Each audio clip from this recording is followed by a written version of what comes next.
Hello there, everyone. Welcome to Whisper Zone. I am your storyteller, and I'm here to guide you tonight.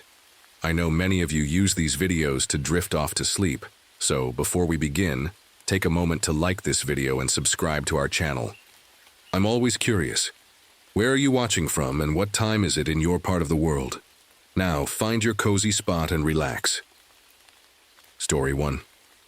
I never believed the stories about things that lurk in the redwoods, until the morning I saw those footprints. Late morning sunlight filtered through the giant trunks, painting golden stripes on the forest floor. The thick carpet of needles under my boots swallowed every crunch. Moss-draped branches wept tiny droplets that landed with soft plinks, like distant raindrops. A cool breeze whispered through the canopy, but my breath puffed out in white clouds, a chill I couldn't explain. I paused beside a fallen log, heart calm but senses on edge. My Karelian bear dog, Shadow, nosed at a patch of ferns ahead, then rose. I looked down. A lone banana slug was inching across my boot. Normal, harmless. Yet in that hush it felt like the forest was holding its breath. The creek nearby murmured its usual song, weaving between stones. A woodpecker tapped overhead. But beneath those ordinary sounds, I sensed something else. Quiet vibration in the air, as if the woods themselves were alive and watching. I unshouldered my pack and checked my compass. The needle wobbled, then spun in lazy circles. That had never happened before. I frowned, flipped it over, then checked again. Same result. No magnetic disturbance should exist here. Shadow growled low in his throat, hackles rising. He glanced into the shadows between the trees, where the sun's gold turned to dark green and black. Trying to shake off the unease, I reminded myself why I was here. A routine wildlife survey. The Park Service needed the data, and I needed the work. After last year's disciplinary hearing, blaming me for a ranger's missing radio, I had to prove I could handle this alone. Shadow was my only partner I fully trusted. I bent to inspect the forest floor. The needles were smooth, undisturbed until I spotted them. Enormous footprints pressed into the damp duff, each at least 14 inches long. My pulse jumped. I traced the outline with a gloved finger. No human could make prints that size. A sudden crack of a twig echoed from deeper in the woods. Shadow stiffened, ears pricked. I swallowed hard. The forest had slipped from calm to something waiting, something patient. I stood up, heart pounding, and whispered to Shadow, "Let's see who's out there." And that's when I realized I might not want to know. I've been in places where people get lost and don't come back. During the war, I was a scout, slipping through fields and forests under enemy fire. I saw things no one should see. My little brother Danny was my anchor. His laugh kept me sane. Then he went missing in Korea, just gone. I came home with his dog tag around my neck and a hole in my heart. When I joined the Park Service, I thought the quiet woods would heal me. Instead, they reminded me how small and fragile we are. Shadow found me the first week. He was a stray pup, rattled and thin, hiding under a ranger truck. I shared my lunch. He curled against me like he knew I needed a friend. Since then, he's never left my side. Shadow isn't just any dog. He's smart, knows every trail better than I do. When I whistle, he appears from the brush. When I'm tired, he leans into me steady and warm. He saved my life twice, once from a sudden rock slide, once from a snake in the grass. I'd follow him through fire. Today, as I crouch by the giant footprint, Shadow's nose is flat to the ground. His tail is stiff, not wagging. I slip my hand into my pocket and finger Danny's dog tag. It's dull silver, worn smooth by years against my skin. It's the only thing I have left of him. I promised I'd keep living, keep moving. Ford Shadow helped me keep that promise. A soft breeze stirs. The big trees sway, creaking like old wooden doors. I close my eyes and listen. Bird calls, the creek's rush, Shadow's gentle pant. Then, the forest goes silent. Even the creek seems to pause. My eyes snap open. Shadow's ears are pinned back. His lips lift in a low snarl. I stand and gather my pack. The footprints lead uphill toward a stand of ancient redwoods. I should radio in, tell them I found something strange. But my radio crackles and dies, just static. I tap it, frown, try again. Nothing, no signal. I glance at Shadow. He looks at the trees, then back at me, as if urging me on. Part of me wants to turn around, head back to safety. But I've never run from a challenge, and Shadow needs to know too. I check my flashlight. Full battery. My knife is sheathed at my waist. I take a deep breath of damp pine air. My heart still pounds, but my voice is calm when I say, "Okay, boy, let's go see who made these." Shadow steps ahead, silent on the needles. I follow, eyes scanning, every shadow and shaft of light. Each step feels heavier, as if the forest itself is watching. I swallow hard and tighten my grip on the flashlight. Some promises aren't so easy to keep. Sometimes you have to face what's out there. And right now, something is out there.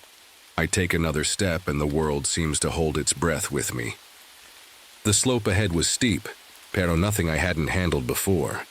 The footprints sank into the soft earth, leading between two giant redwoods. Each print was perfectly shaped, heel, arch, toes, but far too large for any human boot.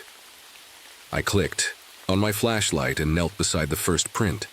Shadow nosed at the next one, then looked up at me with concern in his dark eyes. I traced the outline with my finger, feeling the cold dampness of the soil. 14 inches, I whispered. That's bigger than my hand. I rose slowly, scanning the tree trunks for marks. There, deep gouges in the bark, like something had used its claws to climb. The scratches ran high, disappearing into shadow. My heart kicked. I glanced at Shadow. His low growl vibrated through the ground. A sudden breeze rattled dead leaves overhead, even though the air felt still. Forest seemed to lean in, watching. I swallowed and lifted my radio. "This is Ranger Carter to base." Static. The hiss filled my ear. I clicked the button again. Nothing. I slipped the radio back into my pack. No help coming. My pulse slowed, trying to calm the spike of fear. I tightened the straps on my pack and slid my hand to the knife at my waist. It was comfortable there, a familiar weight. I trusted it. We moved on. The footprints curved uphill, heading toward a narrow ravine. Roots crossed the path, twisting like giant snakes. Moss covered every surface in bright green. Sunlight flickered, making dancing patterns on the ground. I stepped carefully, mindful of each foothold. Shadow froze. His ears went flat. I bent to see what had him so alert. There, half buried in leaves, was a fragment of fabric, a scrap of deep brown cloth, coarse and old. I pried it free. It looked like part of a coat or cloak, not modern gear. My imagination flared. I pocketed the cloth and stood. A snapping branch echoed behind us. Shadow turned, hackles raised, teeth bared. I swung the flashlight in that direction. Just trees. But the beam passed over a dark shape crouched against a trunk, too big to be a deer. I blinked. It was gone. My breath came faster. I stepped backward, almost tripping on a root. The forest was too quiet again. No bird calls, no wind, just the beat of my heart and Shadow's soft panting. I swallowed. "It's all right," I told Eyes. "Him. Probably just a deer." But neither of us believed that. We pressed forward into the ravine. The ground sloped down to a creek swollen with recent rain. Water gurgled over rocks. I paused to check the footprints, each one ending at the water's edge, then reappearing on the opposite bank. Whatever made them swam or waded across. I knelt to inspect the bank. Strange drag marks led into the water, as if something heavy had slid in. I frowned. Bigfoot? I'd read accounts of it for years, but I'd always chalked them up to hoaxes. Now I wasn't so sure. Shadow whimpered softly. I looked up to see ripples in the creek, though no wind stirred. A dark shape slid beneath the surface, moving against the current. My flashlight beam caught a flash of dark fur. Then nothing. My heart thundered. I stood and backed away, but the bank crumbled under my boot. I caught myself on a root, heart in my throat. Shadow lunged forward, barking. I shone the light toward the water. Only smooth stones and swirling foam. I forced myself to breathe. "Okay," I said, voice shaking. "We've come this far." I wiped my hands on my pants and checked my watch. Late afternoon. I needed to find out what was here and warn anyone else to stay away. I took a step back onto solid ground. The forest seemed to exhale, settling around me. But I knew it was waiting for me to make the next move. I glanced at Shadow. His eyes shone in the light. He nudged my hand. I nodded. "Let's keep going." And with that, we climbed out of the ravine, deeper into the unknown. Sunlight was fading when Shadow and I climbed out of the ravine. The redwoods stretched tall and silent around us, their trunks darkening as dusk approached. My flashlight beam cut narrow paths through the gloom. Every step felt heavier, like the forest was pressing in. I paused at a fork in the trail. One path led uphill between two massive trees. The other wound deeper into thick undergrowth. The footprints headed uphill, so that's where we went. Shadow moved close, brushing against my leg. I patted his head. "Stay sharp, boy."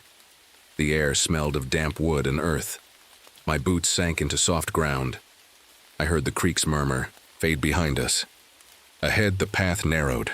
Ferns and vines clawed at my pants. I brushed them aside, revealing more of those giant prints. They glowed pale in my flashlight's beam. I crouched to examine claw marks beside a print, deep gouges in the wood. "This thing can climb," I whispered. Shadow sniffed the tree, then growled low. I stood and shone the light upward. High on the trunk, I saw dark fur tangled in bark. Someone, or something, had climbed down. A cold breeze rustled leaves overhead. I glanced up, heart ticking faster. A branch shifted, no wind, and I caught movement in the corner of my eye. I swung the light around. Nothing, just trunks disappearing into shadow. We pressed on. My legs burned with fatigue, but I couldn't turn back now. The trail curved, leading to a clearing. Moonlight spilled in, revealing an ancient circle of stones. I recognized them from old ranger logs, native markings. Some said sacred. Footprints stopped at the edge of the circle. In the center lay a broken branch, stripped of bark. I stepped closer, running a gloved hand over the pale wood. It was smooth, as if polished. I frowned. Why here? What did this creature want with these stones? Shadow whimpered and backed away. I looked up just in time to see a hulking shape slip between the trees. Its shadow cloak blended perfectly with the darkness. Only when it stepped into the moonlight did I see matted brown fur and those glowing amber eyes. My heart slammed. "Easy, Shadow," I murmured, raising my flashlight. The beam trembled in my hand. The creature paused, head tilted, watching us. It didn't move like any animal I'd seen, limbs bending at odd angles, body rippling like smoke. I swallowed.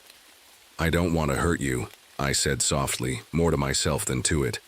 Shadow growled, hackles raised. The creature's eyes narrowed. Then it vanished, like someone switched off a light. One moment there, the next gone. My breath caught. I stepped into the circle, shining the light into every shadow. Nothing. The silence pressed in. I checked my watch. Just after 8 p.m. I was alone, miles from help, facing something that shouldn't exist. A twig snapped behind me. I spun, flashlight darting through trees. Shadow barked and bolted past me, racing into the woods. "Shadow!" I called, heart in my throat. He didn't come back. Panic shot through me. I sprinted after him, stumbling over roots. "Shadow!" My voice echoed hollowly. The woods offered no answer. Only that circle of stones, moonlit and still. I stopped, chest heaving, and listened. Nothing but my ragged breath. The footprints led away from the circle, deeper into the forest. Shadow's barks had faded. I had a choice. Chase him into darkness or follow the trail alone. I pictured Danny's dog tag in my pocket, his memory urging me to be brave, but smart. I took a steadying breath and followed the massive prints out of the clearing. Each step felt like breaking a promise to Shadow, but I couldn't help him if I was lost too. The redwoods loomed taller, shadows stretching long. I clicked on my radio again. static. I tucked it away.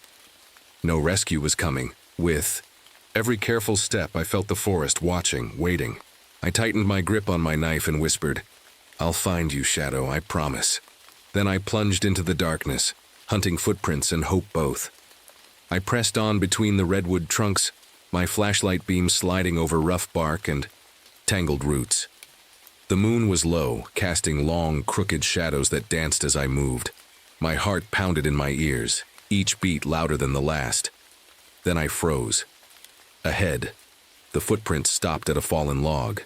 I stepped closer, shining my light. On the log's side, deep claw marks gouged into the wood.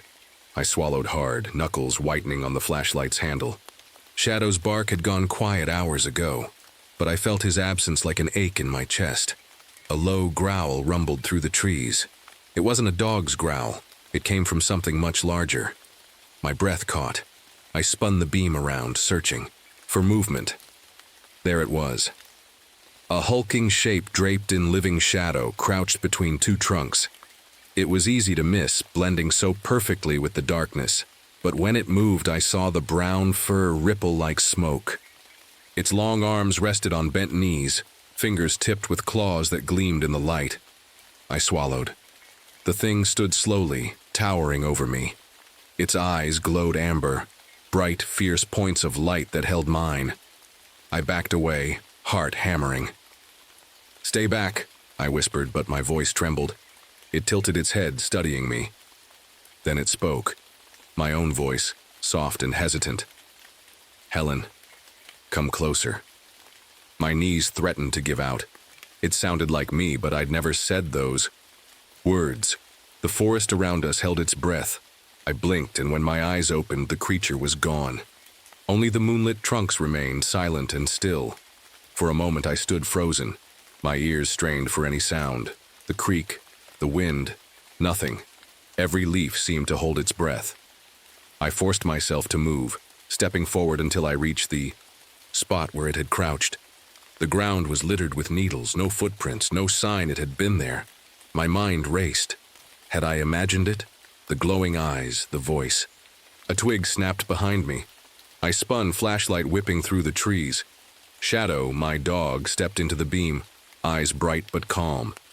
He wagged his tail once, then turned back down the trail as if to say, "I'm here." Relief washed over me. I knelt and hugged him hard. "Don't scare me like that," I whispered. He licked my cheek. I stood, brushing tears from my eyes. The forest was still dark and silent, but now Shadow stood by my side, solid and real. I stroked his head and rubbed his ears until he settled. I checked my watch. It was past 9. I'd been out here too long, but I couldn't go back. Not yet.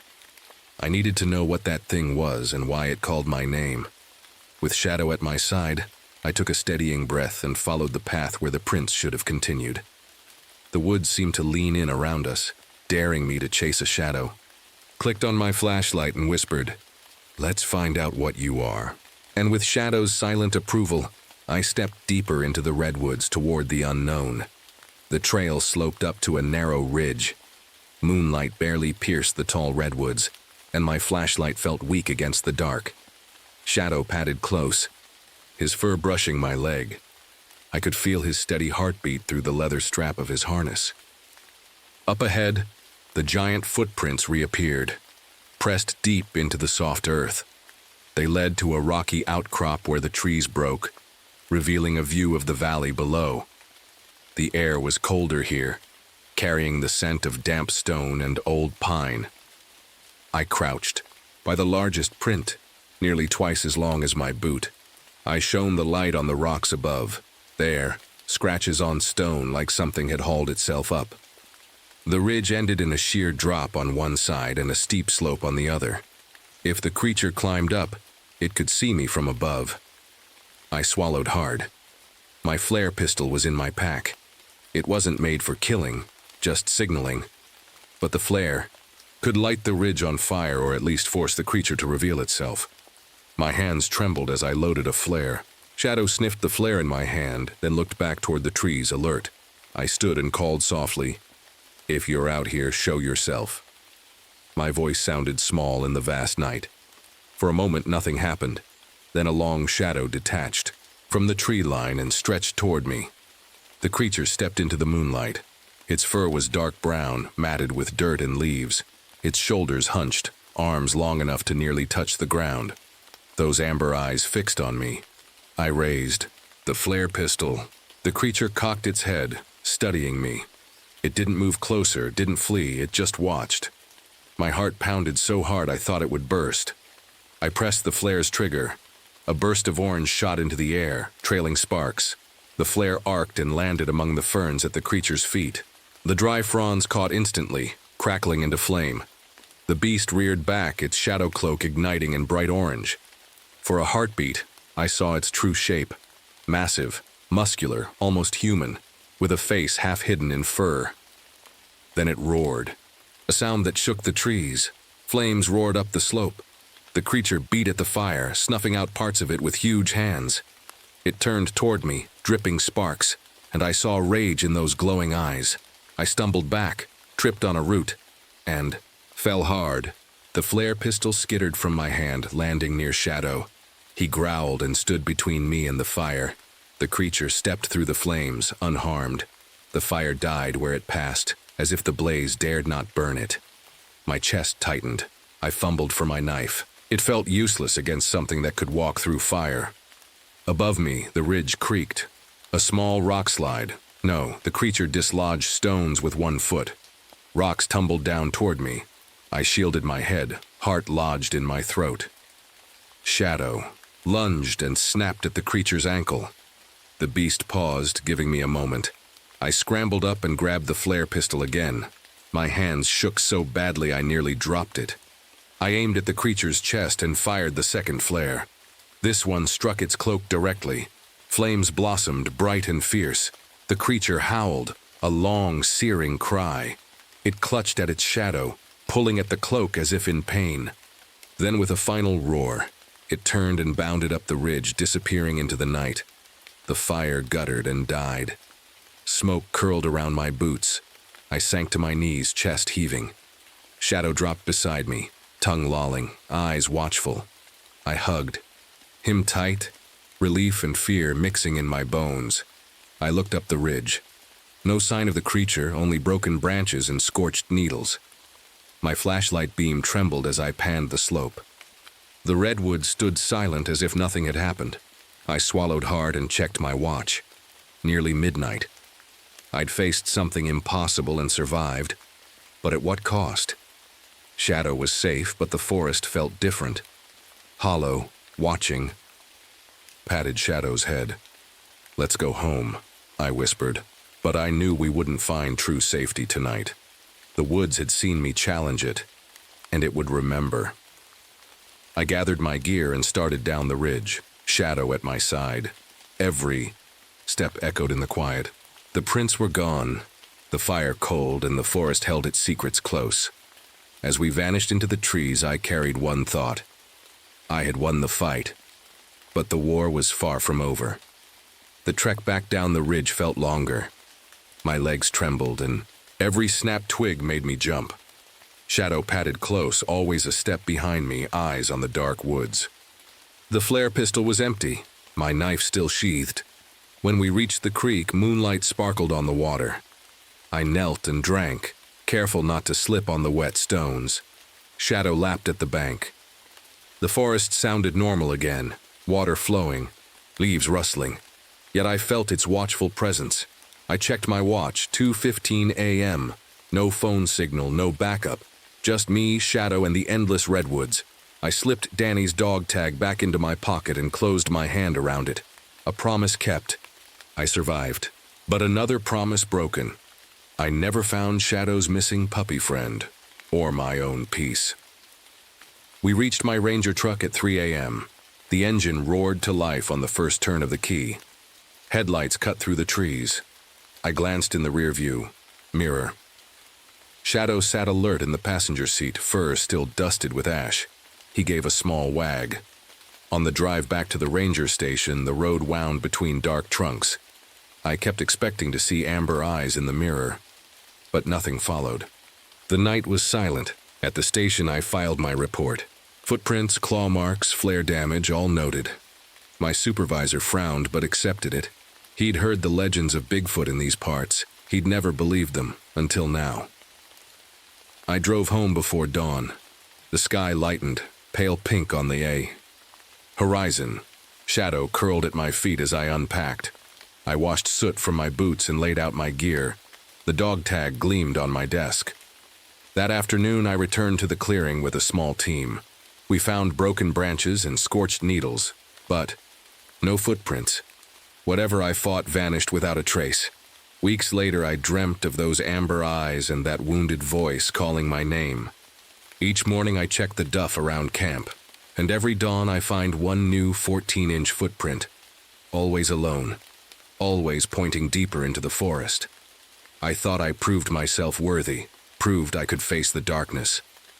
But the forest reminds me I only survived one night. The creature remains out there, watching, waiting. And so am I, because some promises never end. Story 2. Sunlight gleamed through the hemlocks, but the still air made my skin prickle.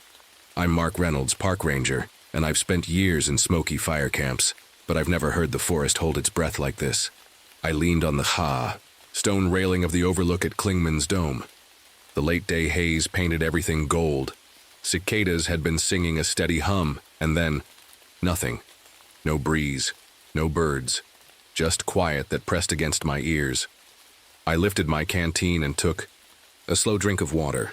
My throat felt dry, but the sudden hush made each swallow echo. Below, the valley lay in soft folds, green and peaceful.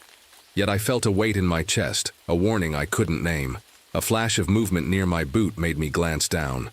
A small salamander slid across the rock, its skin shiny and wet. It paused, tiny eyes bright, then vanished into a crack. Normal, I told myself. Just a salamander. But the way it moved, so calm and confident, felt out of place in the silent forest.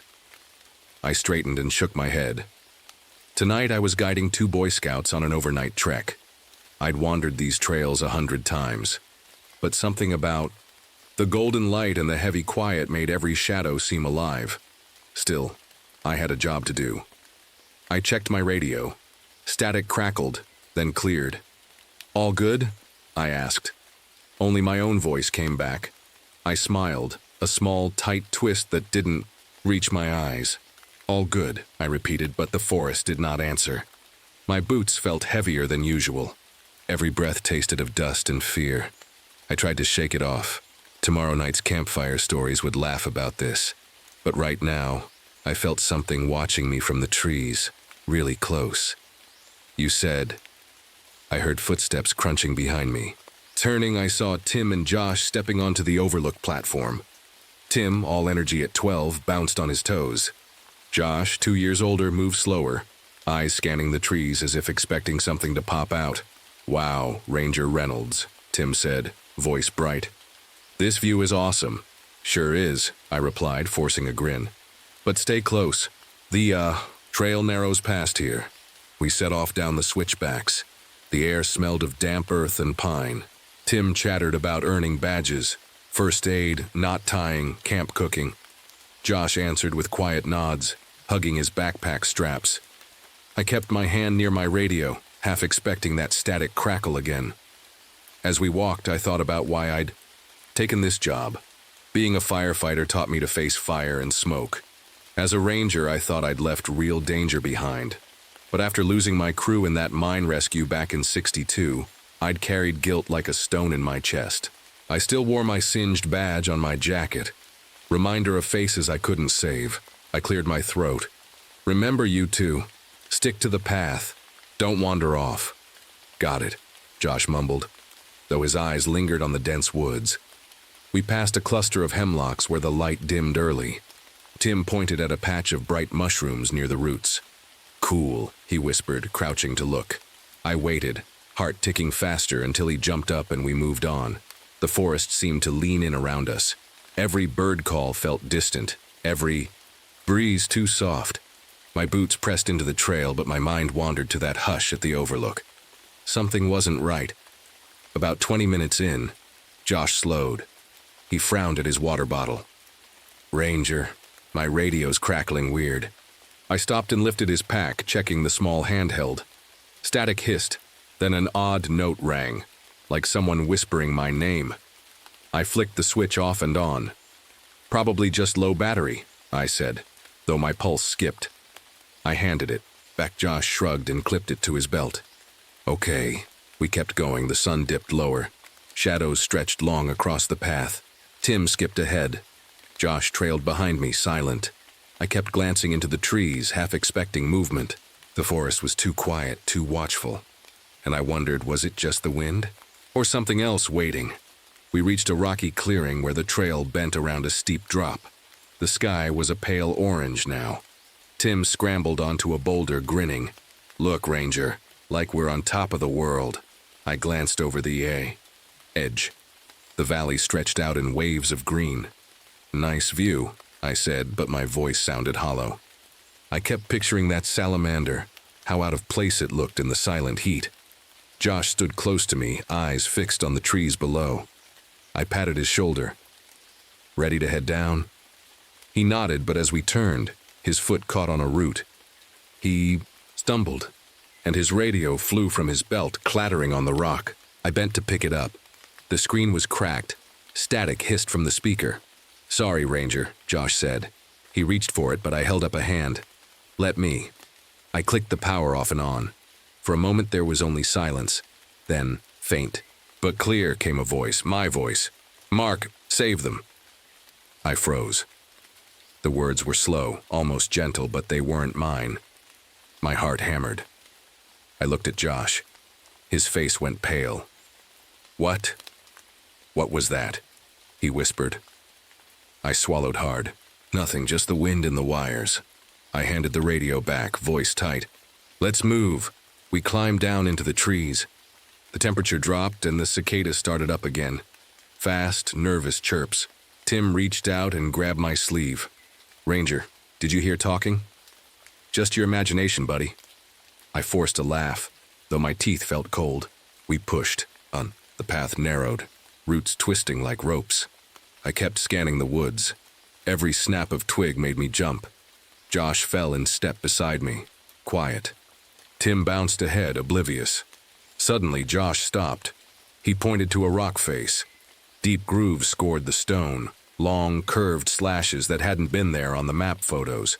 They looked fresh. What made those? Josh asked, voice shaking. Knelt close. The scratches were wide, too wide for any animal I knew. My chest tightened.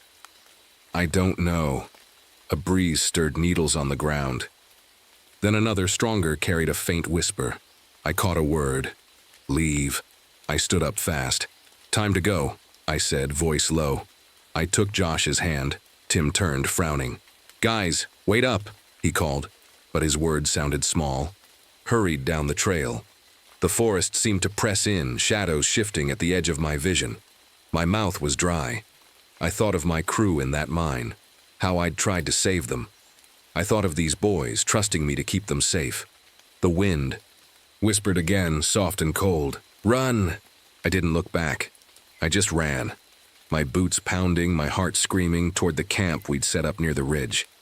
Behind me, the forest closed in on its secret. We burst into the small clearing where we'd planned to camp. Twilight draped, the trees in blue shadows. My lantern hung from a low branch, unlit. Tim scrambled to set down his pack. Josh stayed close to me, eyes wide. Ranger, what was that scratching? Josh whispered. I forced calm. We saw some weird marks. Could be rockfall or an animal. Nothing we can't handle. I lit the lantern. Its circle of yellow light pushed back the dusk. Tim gathered kindling. He hummed a tune, trying to keep things normal. I watched him, so brave, so sure everything would be fine. I knelt by the fire pit and struck a match. The flame flickered. As I fed the fire, the wood snapped and popped. The light danced on the trees. I spoke softly. Okay, let's get some dinner going.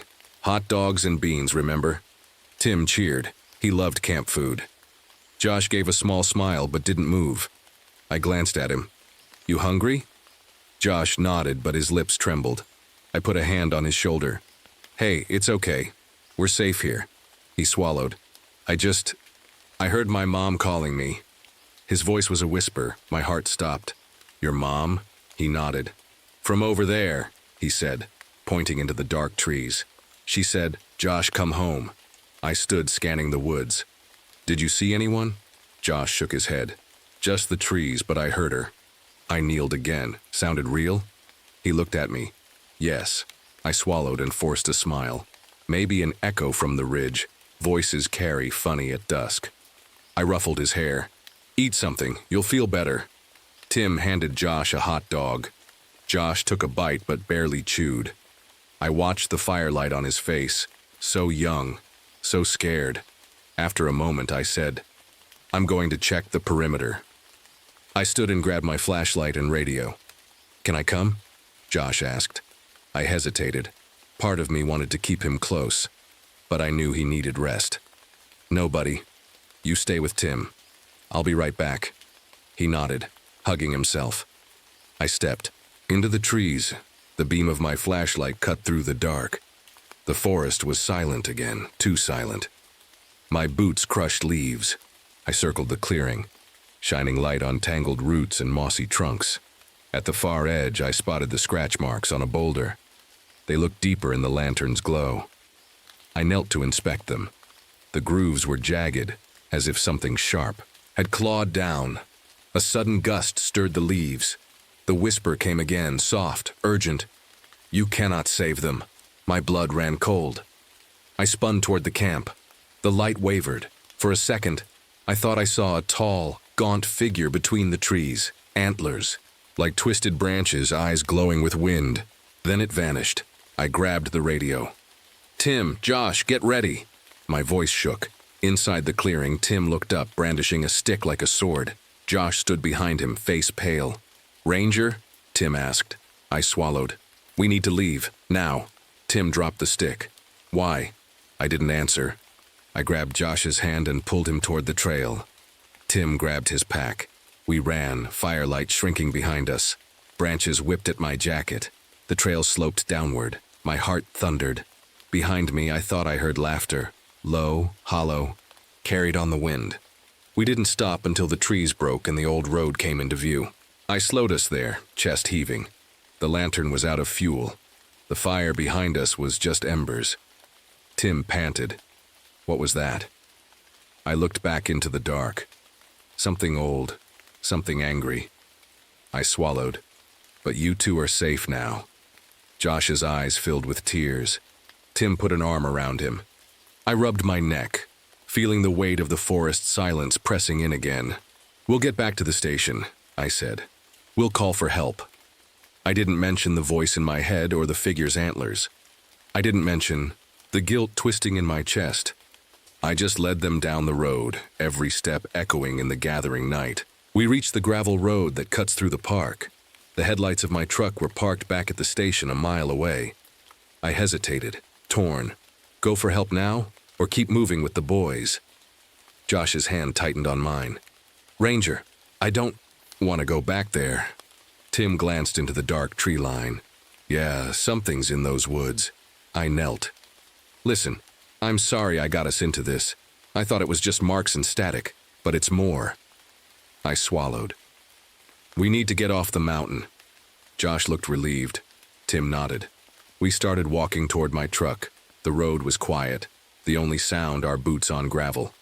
Above us, the sky was deep blue, the first stars blinking. Halfway there, a breeze stirred leaves at the road's edge. Then, soft as a sigh, I heard it. Mark. I froze. The boys stopped. The voice wasn't on the radio. It came from everywhere. It was my name, stretched out on the wind. Mark, come back. Josh whimpered. Tim looked at me, eyes wide. I swallowed hard. Ignore it. Keep walking. I urged them forward. We took 3 steps. The voice came again, this time clearer. Save them. Leave them. My heart hammered. I shook my head. No. I motioned for the boys to hurry.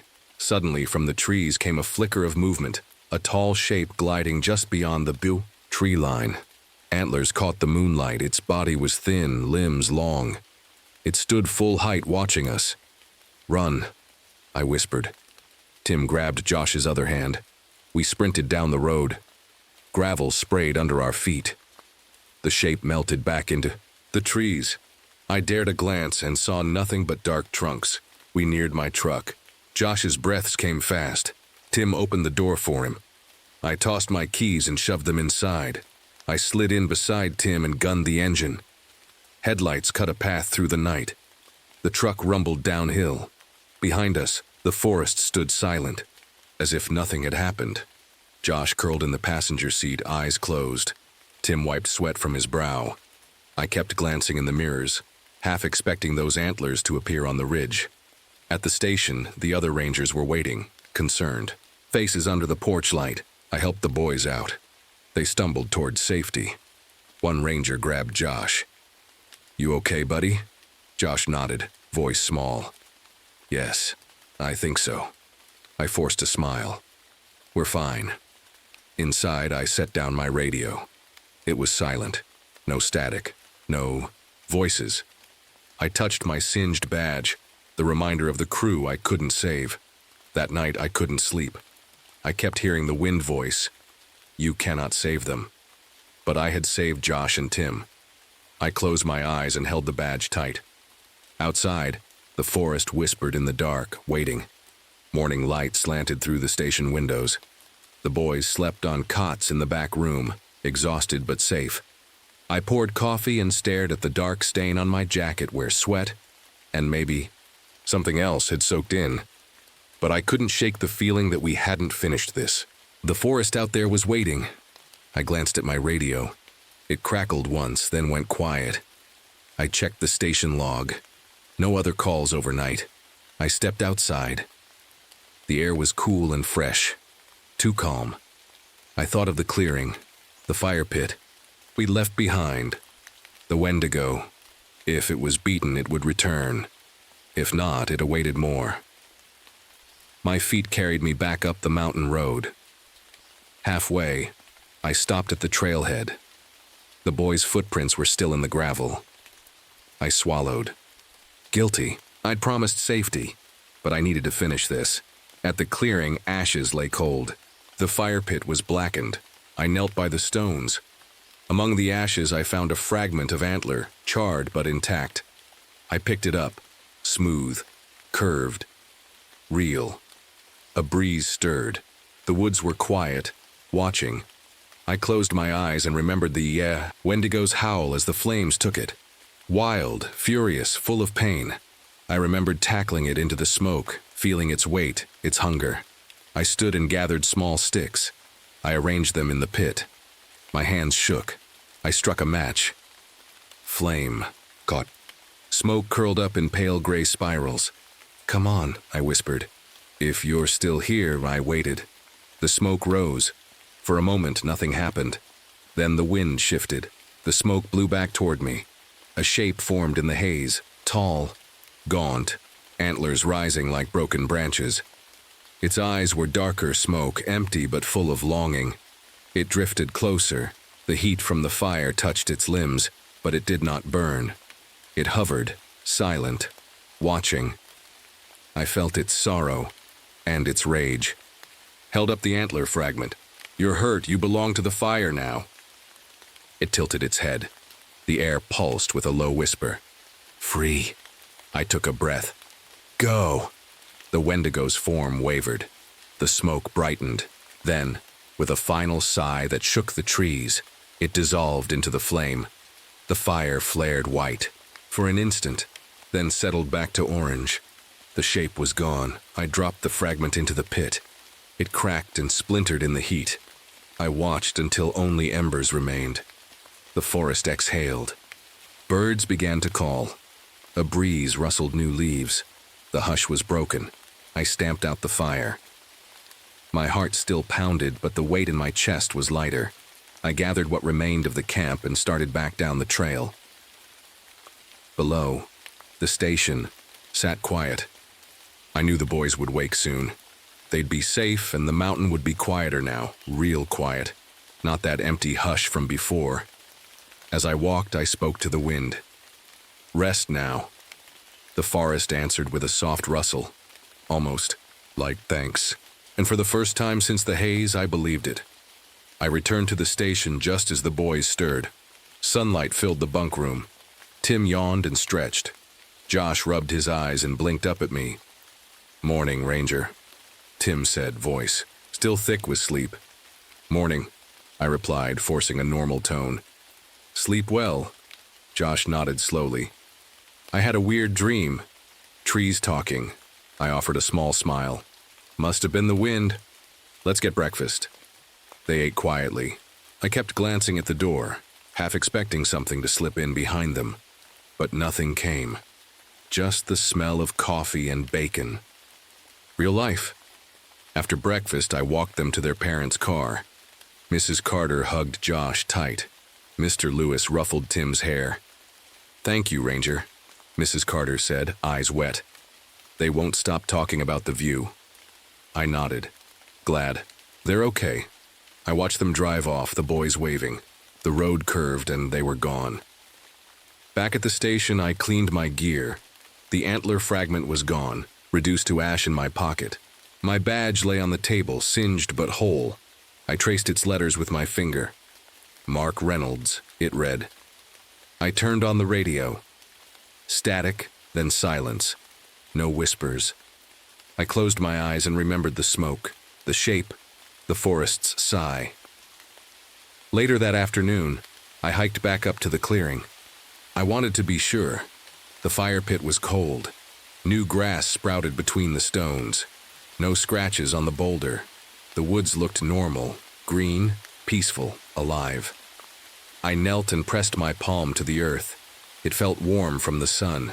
I whispered, "All right now." A breeze stirred leaves overhead. It sounded like a soft laugh, playful, relieved. I smiled. I stood and headed down. Each step felt lighter, like I was leaving weight behind. The trail was easy, familiar. That night in my bunk, I left the station light on. I didn't want another hush, but the forest stayed quiet in a good way, alive with crickets, soft with night breeze. I held my badge on my chest. I had faced fire before. Tonight I faced something older, and I'd won. Outside, the wind whispered through the hemlocks, but this time, it only said goodnight. That night I lay awake listening to the station's creaks and the soft hum of the heater. The boys were home, safe in their beds. The forest was miles away, yet its memory lingered in every shadow. I traced the edge of my singed badge. It felt smooth, a reminder of choices made and risks taken. Outside the window, moonlight slipped between the blinds. I thought I heard the hemlocks sigh. In the morning, I'd hike the trails again, guide new visitors, check on wildlife, keep the park safe. It would be routine. It would be simple. But I'd carry the night with me. The taste of smoke on my tongue. The echo of that voice. The vision of antlers in the mist. Sometimes when the wind stirs just right, I swear I hear a soft whisper. "Thank you." Or maybe, "Goodbye." Either way, I know the forest remembers. And so do I.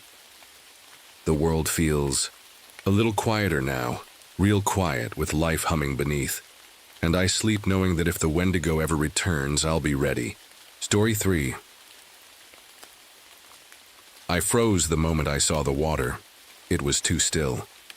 Sprague Lake should have ripples, little waves from fish or wind. But tonight it was glass. Perfect, flat, silent.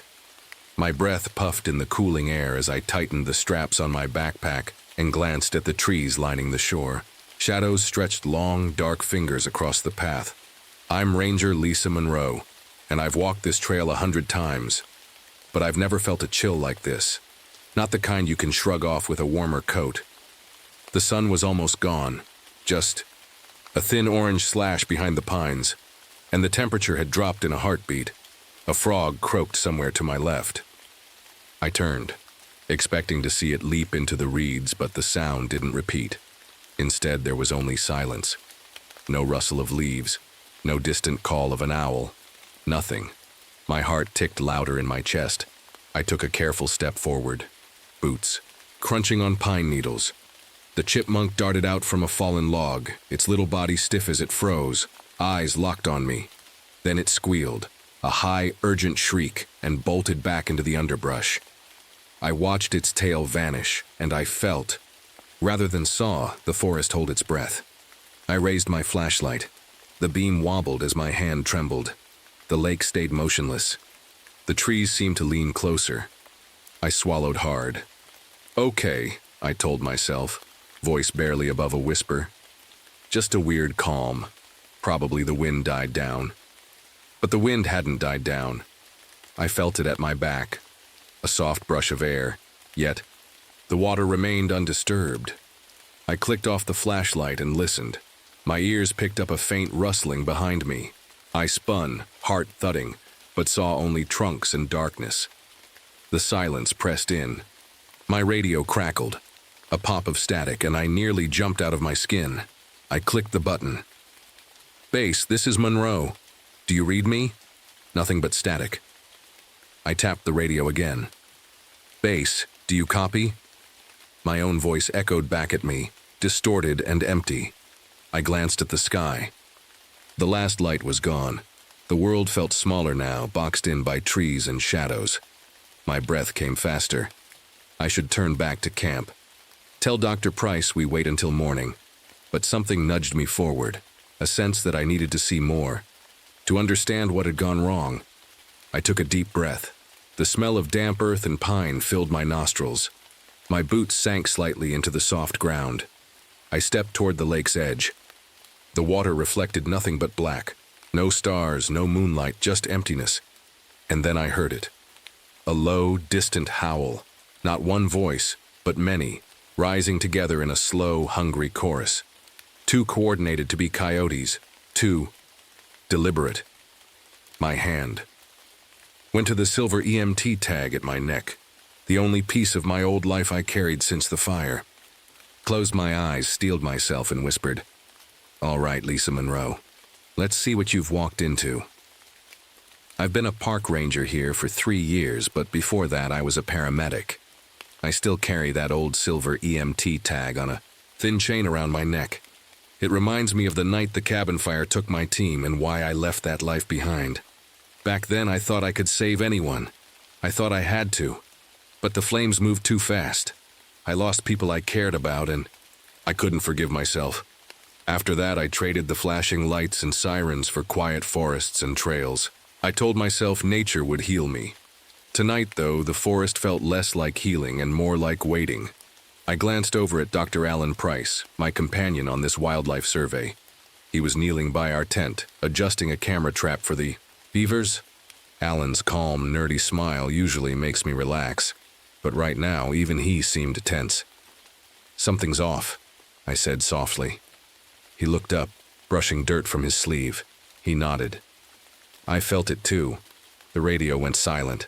Alan's GPS watch lay on the ground between us. The red, closed trail icon blinked. We were inside a zone that had been shut down after last week's rockslide. Rangers weren't supposed to be here after dark. I swallowed. "We should head back." He shook his head. "Just a few more minutes. The beaver activity spikes at dusk." I wanted to argue, but the woods were too quiet. Even the usual night sounds, crickets, owls, had paused. I stood and brushed pine needles from my jacket. "Okay, 5 minutes." Alan gave me a small thumbs up and went back to the camera. I scanned the tree line. Shadows pooled around the trunks. The chill wasn't just in the air, it was in my bones. I stepped toward the tent to pull out my extra jacket. That's when I saw them, prints in the soft soil circling our camp. Big paw marks, each one nearly as long as my boot. They were too large for any wolf or bear I knew. The toes were spread like fingers and the claws were sharp, curved, and human-like. My heart slammed, called out to Alan. He spun, eyes widening. We crouched together, tracing the prints. They formed a perfect ring, as if something had walked slowly around us, studying. "Lisa," Alan whispered, voice trembling. I pressed a finger to my lips. The air grew colder. I could see my breath in front of me. The forest held its silence again, as if waiting for our next move. I tightened my grip on my flashlight and radio. "We stick together," I said. and we get out of here. But even as I spoke, I wondered if it was already too late. We moved slowly, backs against the tent, eyes on the dark tree line. My flashlight beam cut a narrow path through the shadows. Every crack of a twig sounded like a gunshot in the hush. "Stay close," I whispered. Alan nodded, face pale in the light. He held the camera trap in one hand and his GPS watch in the other. The closed trail icon still glowed red. I took a breath, trying to steady my racing heart. The cold pressed in from all sides. Even my extra jacket couldn't stop it. I thought of home, a small apartment in Denver, where the only emergencies were broken pipes or lost keys. Here, the emergency felt alive. A leaf drifted down and stopped mid-air, as if caught by an invisible hand. I blinked. It hung there for a moment, then fell straight to the ground. Alan saw it too. "What was that?" he murmured. I shook my head. No idea. I stepped forward, crouching to inspect the leaf. It lay on the dirt, perfectly still. Around it, the soil was undisturbed. No footprints, no sign of wind. A sudden rustle came from the bushes to our right. I snapped my flashlight toward the sound. The beam landed on a deer, except its eyes reflected the light like glass marbles, and it stood utterly still, watching us. Then it bolted. The deer's leap shattered the silence. It crashed through the underbrush and vanished. For a moment I thought we'd chased it, but the forest went quiet again. Too quiet. Alan swallowed hard. "Lisa, why didn't it run sooner?" I had no answer. My skin prickled. I glanced at the paw prints circling our tent. They were deeper now, as if something heavy had pressed down. "Let's keep moving," I said, standing. I scanned the trees. "We head for the ridge. There's a service cabin there. We can call for backup." Alan hesitated, then followed. We edged around the lake, careful not to step in the print ring. My boots sank into soft mud. I smelled something sour, like damp fur. I frowned. "Did you smell that?" He nodded. "Yeah." We rounded a cluster of pines and froze. In the mud, fresh prints led away from the lake toward the ridge, large paw-like shapes. They walked in pairs, left then right, like a person's stride. But each print was twice the size of mine. I swallowed. "They're moving uphill." Alan swallowed too. "We need to hurry." I clicked on my radio. Static. I clicked again. Nothing. My throat tightened. I tightened my grip on the flashlight, switching it to high beam. The path ahead sloped up, dark and narrow. We climbed. Every step felt loud in the silence. My breath came in misty clouds. The trees thinned, and I could just make out the outline of the service cabin on the ridge. Its windows were dark. No light, no promise of safety, but better than the open woods. A sudden wind gust rattled the branches. I jumped. Alan's flashlight flickered. I reached out, steadying his hand on the beam. "Almost there," I whispered. He nodded, voice tight. "Almost." We took the last steps to the cabin porch.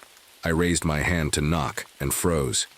Scratch marks gouged the wood near the door, deep curved slashes, like claws had torn through. My heart lurched. I swallowed hard. The cabin door stood slightly ajar, swinging in the wind. Darkness yawned inside. I glanced at Alan. "Ready?" He swallowed again. "I guess so." I pushed the door. It creaked open. Inside, the little cabin was empty. Empty and silent. The air was colder here. I stepped in and the door slammed behind us. I jumped and spun, flashlight beam racing. The cabin held its breath.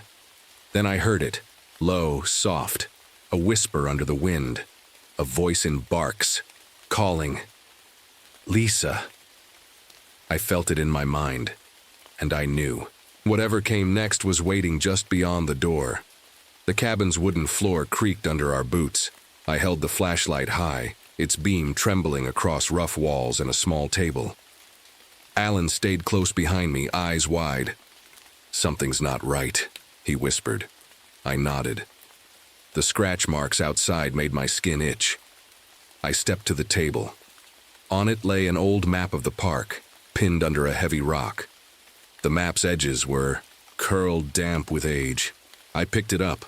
"Look," I said, pointing at red ink scrawled across the paper. "Do not enter after dark." The letters were shaky, like someone wrote them in a hurry. Alan swallowed. We should have turned back. I traced the path from our camp to the ridge. Then I saw fresh paw prints stamped on the map, in the same strange, large shape. They led from the lake across our trail and right into the cabin. My heart skipped. "They found us!" Alan backed away. "We need to leave now." I glanced at the door. Outside wind rattled the frame. I could almost hear those distant howls again, closer this time. I folded the map and slipped it into my pocket. "Okay," I said. "We go through the back." I crossed to a small window. The glass was grimy but intact. I pried at the latch. It gave with a soft click. Alan put a hand on my shoulder. "Wait." His voice shook. I turned. "What is it?" He pointed at the floor. Dark smears stained the wood. Long, thin lines, like something dragged across it. "Blood?" I swallowed hard. "My camera trap," he whispered. "It was here." I crouched, shining light on the smears. They led toward the back door. "Good. At least it's just outside." I stood and slid the window open. Cold air rushed in. Alan climbed through first, landing in wet grass. I followed. We crouched low, listening. The forest was alive with the sound of our hearts beating. "Which way?" Alan mouthed. I pointed uphill toward the service road. The prints on the ground matched the ones on the map, leading away from the cabin, deeper into the trees. We moved, fast but quietly, careful not to leave our own tracks. Halfway to the road, Alan stopped. He shook his head. "Lisa, look." I shone my light on the ground. Our footprints from the cabin were joined by others, pairing with us, matching our steps. Someone, or something, was following our path exactly. My breath hitched. I looked. Bill. Shadows shifted between trees, keeping pace with us.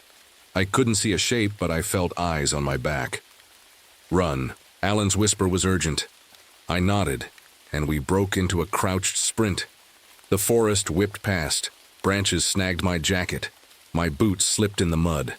Every crunch of dead leaves felt like a shout in the quiet night. We reached the service road, a narrow strip of gravel glinting under moonlight. I scanned left and right. The trail led up to the main station where other rangers stayed. Safety. But the prints, those huge curved paw marks, led off the road into a stand of firs. They stopped at the edge, as if whatever made them pause to watch us choose. I grabbed Alan's arm. "We stick to the road." He nodded, chest heaving. We dashed along the gravel, flashlight beams carving parallel lines into the dark. Behind us, I thought I heard the soft crunch of heavy steps entering the road, matching ours. I swallowed hard and kept running. The station lights were just ahead, a warm yellow glow in the distance. Salvation, until the lights blinked out. The road plunged into darkness. I skidded to a halt. Alan slammed into me. We spun, beams crossing, nothing but black. "Lisa." Alan's voice trembled. I pressed my hand to the radio. Static. I clicked the call button. Still nothing. My heart thundered. The world was silent again, only our ragged breathing. I forced calm. "Stay close," I whispered. "We'll make it." I took a step forward, then another, and I wondered if we were walking straight into whatever was hunting us. We stepped off the road into the firs, drawn by the need to keep moving. The air was colder here, each breath sharp in my lungs. Alan's hand gripped mine, his weight light but trembling. "Do you see it?" he whispered. I shook my head. "Not yet. But I feel it." We followed the gravel's edge until the trees crowded in. My flashlight caught on low branches, sending dancing shadows across the trunks. Every shape looked like a person, or a monster. A soft growl rolled through the trees, low, deep, just beyond sight. I froze. "Lisa." Alan's voice cracked. Held up my free hand. "Shh." We listened. The growl came again, closer, then a snap like a branch underfoot. Our beams shot toward the sound. Nothing. I swallowed. Keep going. We moved deeper. The prints returned, huge paw marks pressed into the dirt leading away from the road. They were fresher here, edges sharp. Something big had walked this way not long ago. My heart pounded. I tried the radio once more. Static. My throat went dry. I forced words into the mic. "Base, this is Monroe. We need help." A low bark cut me off. It was close. Too close. The beam wavered as I swung the light around. Between two trees I saw it. A hulking shape, tall like a man but covered in coarse fur. Its head was dog-like, ears pricked, eyes glowing gold. It watched us. Alan gasped and stumbled. I tightened my grip on his hand. "Back up," I whispered. "Slow." We retreated step by step, eyes never leaving the creature. It made no move to follow, only tilted its head as if curious. Then it barked once, sharp, commanding. Behind us, more barks answered. I counted at least 3. The pack. They were surrounding us. My mind raced. I thought of my paramedic training. Stay calm, assess, act. But this was nothing I'd ever learned. I scanned for escape. The road lay back the way we came. The firs behind us were thick. To our left, the slope dropped toward a dry creek bed. Maybe we could slip down and circle around. "Go left," I hissed to Alan. He nodded, and we angled into the trees. The dogman watched us move, then melted back into shadow. We ran downhill, boots sliding on loose soil. Branches whipped our faces. I felt mud on my palms as I braced myself. Alan stumbled once, catching himself on a root. I paused, waiting. He gave me a shaky thumbs up. At the creek bed, we crouched behind a fallen log. I shone the light across. The rocks. The prints led right to us, then turned and vanished. "They lost our trail," I whispered. Alan exhaled. "For now," I nodded. "We keep moving." We climbed out of the creek and skirted along the slope, aiming to rejoin the service. Rode near the station.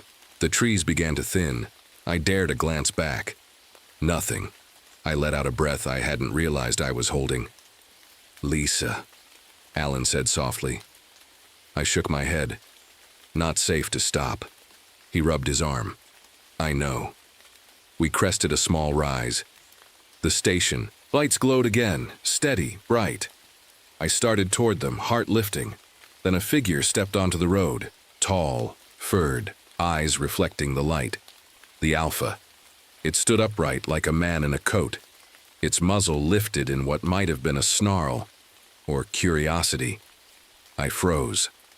Alan gripped my arm. The Alpha took a step forward, then another. I swallowed. Hard. "Alan, run." He didn't need telling twice. We dashed across the road. The station door was just ahead. I slammed into it, fumbling with the keypad. "Come on," I muttered, punching in the code I'd set earlier. The door clicked open. We tumbled inside. I spun and hit lock. The heavy door slid shut. I leaned against it, chest heaving. Alan slid down beside me. Behind the glass, the Alpha paused at the threshold. It pressed a massive hand against the window. Its eyes bored into mine, intelligent, hungry. Then it pulled back and vanished into the night. We stayed pressed to the door until the emergency lights came on. Rangers rushed down the hall, flashlights cutting arcs through the dark. I straightened. Alan brushed dirt from his pants. One of the senior rangers, Morales, burst in. "Lisa, Alan, are you hurt?" I shook my head. "We're okay, but something's out there." He frowned. "We heard your call go dead. What happened?" I glanced at Alan. We found out why the trail was closed. Behind us, the door rattled once, lightly like a warning. I shivered. "Whatever it is," I said, "it's real." And I knew we'd never look at these woods the same way again. At dawn, I couldn't sleep. The station's walls felt too safe, too small. I needed fresh air. I stepped outside onto the porch. The sky was pale pink. The world looked peaceful. Betrayingly so. Alan joined me, rubbing his arms. "You okay?" he asked. I nodded slowly. "I need to finish this." I held up the map. from the cabin. The red, closed trail line bent around a narrow gorge west of Sprague Lake. That's where we lure it. He frowned. You want to go back? My heart pounded. We need proof, and we need to stop it from hurting anyone else. Alan sighed, then squared his shoulders. All right. We packed a small kit, ropes, my flashlight, and a portable speaker. My plan was simple. Use sound to draw the Alpha into the gorge. Then, trigger a rock slide with charges the park uses for controlled blasts. It was risky, but better than waiting for it to come back. By mid-morning, we stood at the gorge's edge. Jagged rocks rose on both sides. The wind funneled through, carrying an eerie whistle. I clicked on the speaker. A low-frequency bark. Recording an Alpha's call filled the air. We waited. The gorge was silent. Then from above, a shadow dropped onto the rocks. The Alpha landed with a thud. It turned, ears flattened, eyes fixed on us. My hand shook as I pressed the trigger on the blasting cap. The speaker crackled. The Alpha snarled and lunged forward. Now! I shouted. Alan yanked the rope. A pile of loose rocks tumbled from the cliff wall. They crashed down, blocking the gorge entrance. Dust filled the air. The Alpha howled in frustration. I exhaled. We did it. Alan glanced at the blocked path. It's trapped. The creature pawed at the rocks, barking commands. From deeper, in the gorge, the pack answered. Howls and barks echoing off stone. They surged toward the slide but couldn't clear it. I felt a pang of something, guilt or relief. The Alpha turned its glowing eyes on me. For a moment it seemed to study me. Then it backed away, slipping into a side crevice. We watched until the last shadow disappeared. Back at the station, Morales met us. You two look like hell. I managed a tired smile. It's over. For now. He nodded. You'll write. Your report will clear the gorge tomorrow. That night I lay in my bunk, the EMT tag warm against my chest. The howls were gone. The forest had returned to its normal sounds. Crickets, wind, distant owl calls. But I knew the pack still roamed these woods. And I knew I'd be listening for their barks every dawn, because some shadows never truly fade. The next morning, sunlight filtered through my cabin window. I sat at the desk, pen in hand, staring at a blank page. My report. Every detail mattered. The prints, the howls, the Alpha's eyes. I wanted the words to feel real, to warn anyone who read them. Outside, the forest was waking. A jay called, leaves rustled in a gentle breeze. It looked safe. I closed my eyes and breathed in the pine-scented air. Alan appeared in the doorway, holding 2 steaming mugs. He handed me one. Coffee? I smiled and took it. The warmth spread through me. Thanks. He sat beside me. We looked at the woods together. No sign of the pack, just trees and light. Do you miss it? He asked softly. I raised an eyebrow. The hunt? He nodded. I thought of the adrenaline, the fear, the bond we formed facing something unknown. Maybe, I admitted. But I like this. Quiet, normal. I lifted my mug. 2 quiet mornings. He clinked his mug with mine. 2 quiet mornings. We sat in silence, watching the light move across the clearing. The forest had stories to tell, some gentle, some dark. As long as I held that silver EMT tag, I'd be ready for both. A breeze stirred the trees. For a moment I thought I heard a soft bark on the wind. I glanced at Alan, heart skipping. He met my eyes and gave a small, knowing nod.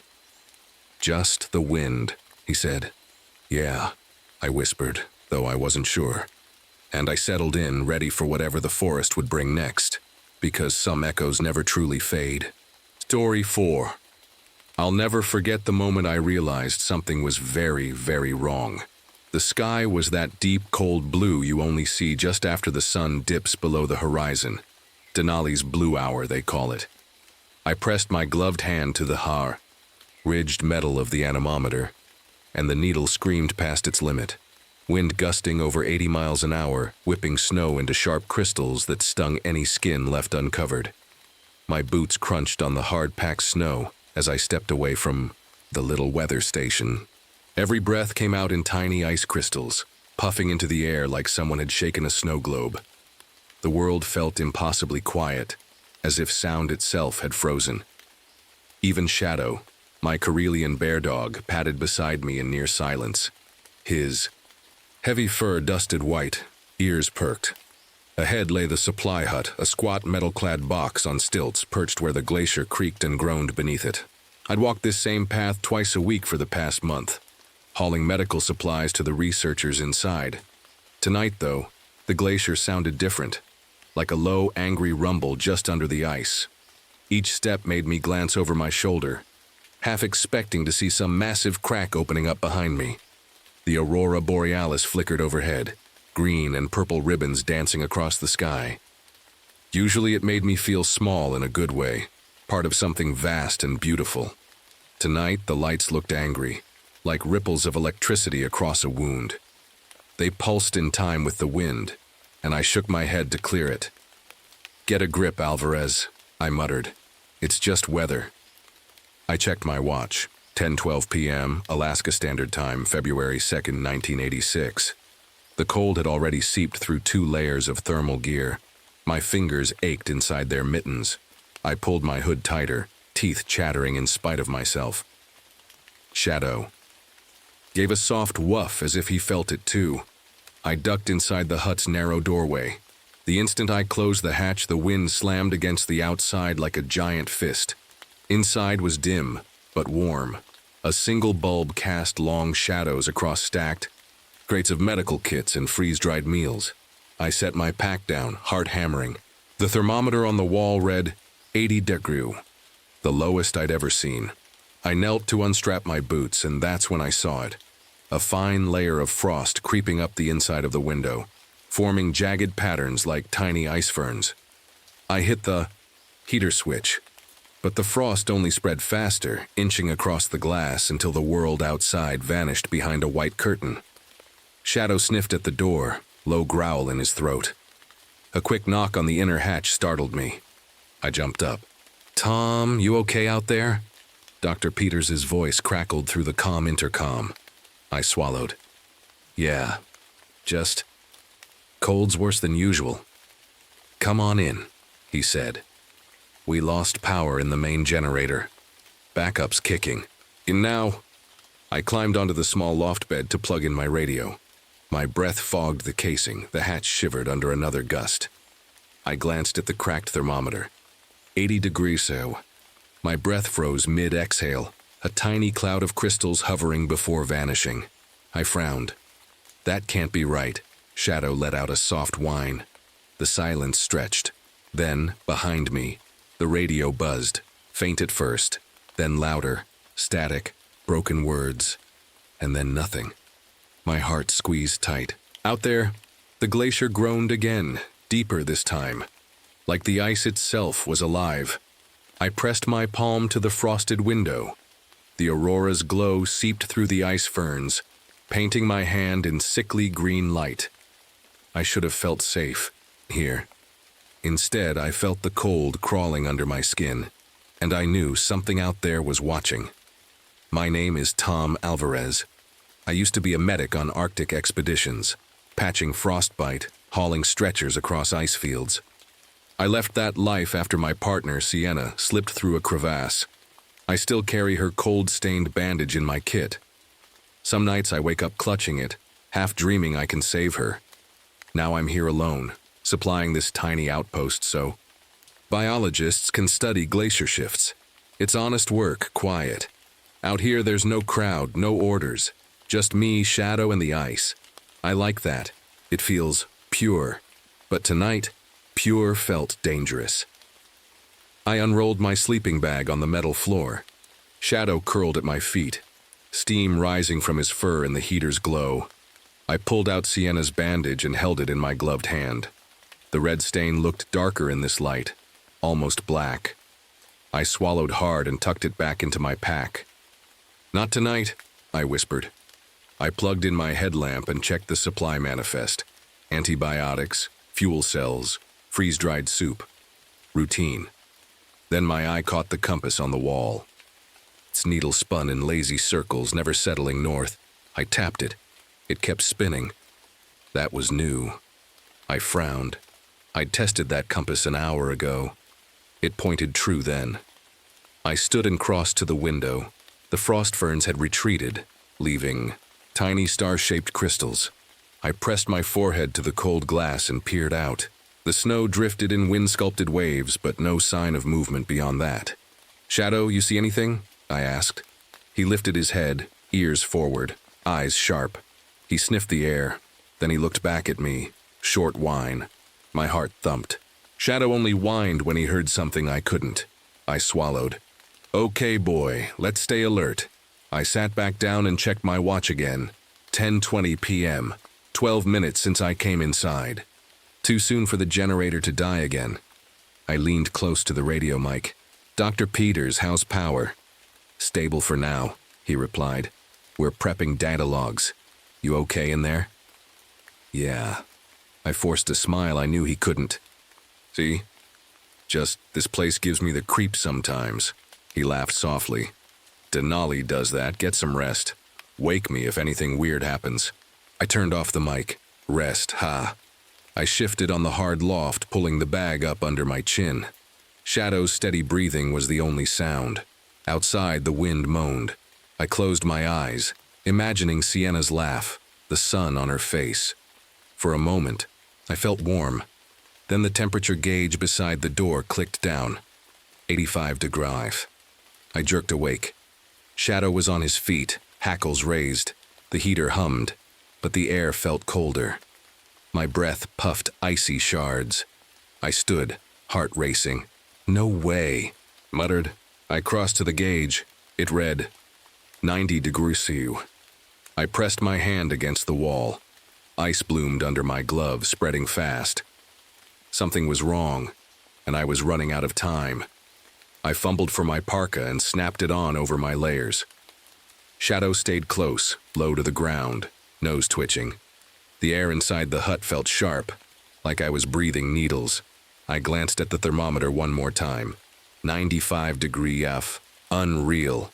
"All right," I said, voice tight. I crossed to the supply crates and grabbed a spare heat pack. My fingers were stiff as I tore it open. The little packet hissed warmth, and I tucked it into my glove. At least my hands might survive. I cracked open the hatch and stepped outside. The wind hit me like a wall. Snow whipped around Shadow's legs as he braced himself. I shut the door. Fast, the temperature gauge on my wrist gizmo blinked red.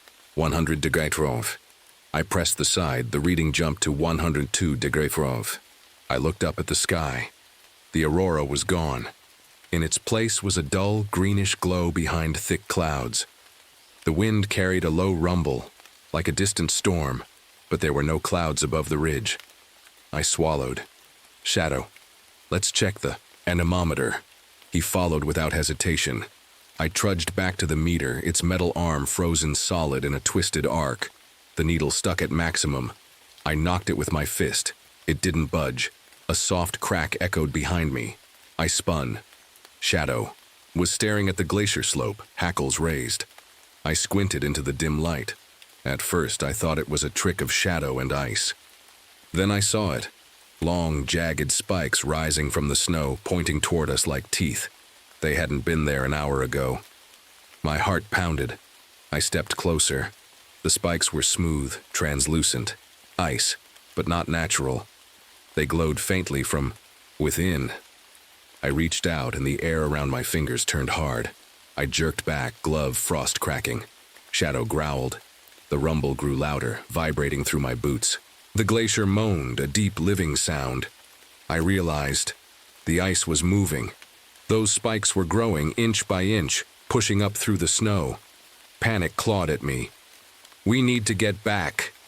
I turned toward the hut, then stopped. The path was gone. Snowdrifts had shifted, smoothing the trail into a featureless field. My footprints vanished. A cold dread filled me.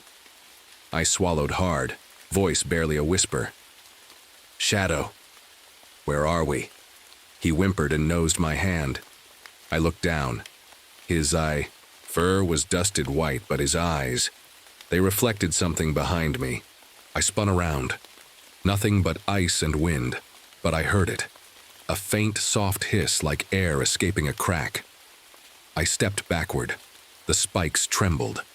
Then, with a sound like glass shattering, they snapped toward me, fracturing the snow. I yanked Shadow's leash and ran, stumbling over hidden ice ridges. Behind me, the glacier groaned in angry protest. My breath came in ragged clouds. Each exhale froze instantly. I burst through the hut door and slammed it shut. The heater was still on, but the frost was creeping up the walls inside, blotting out the metal. Shadow shook himself, sending snow flying. I pressed against the door, heart hammering. Outside, the wind howled. The ice changed. The spikes retracted as if alive, vanishing beneath fresh snow. The rumble faded. Inside, it was silent. Too silent.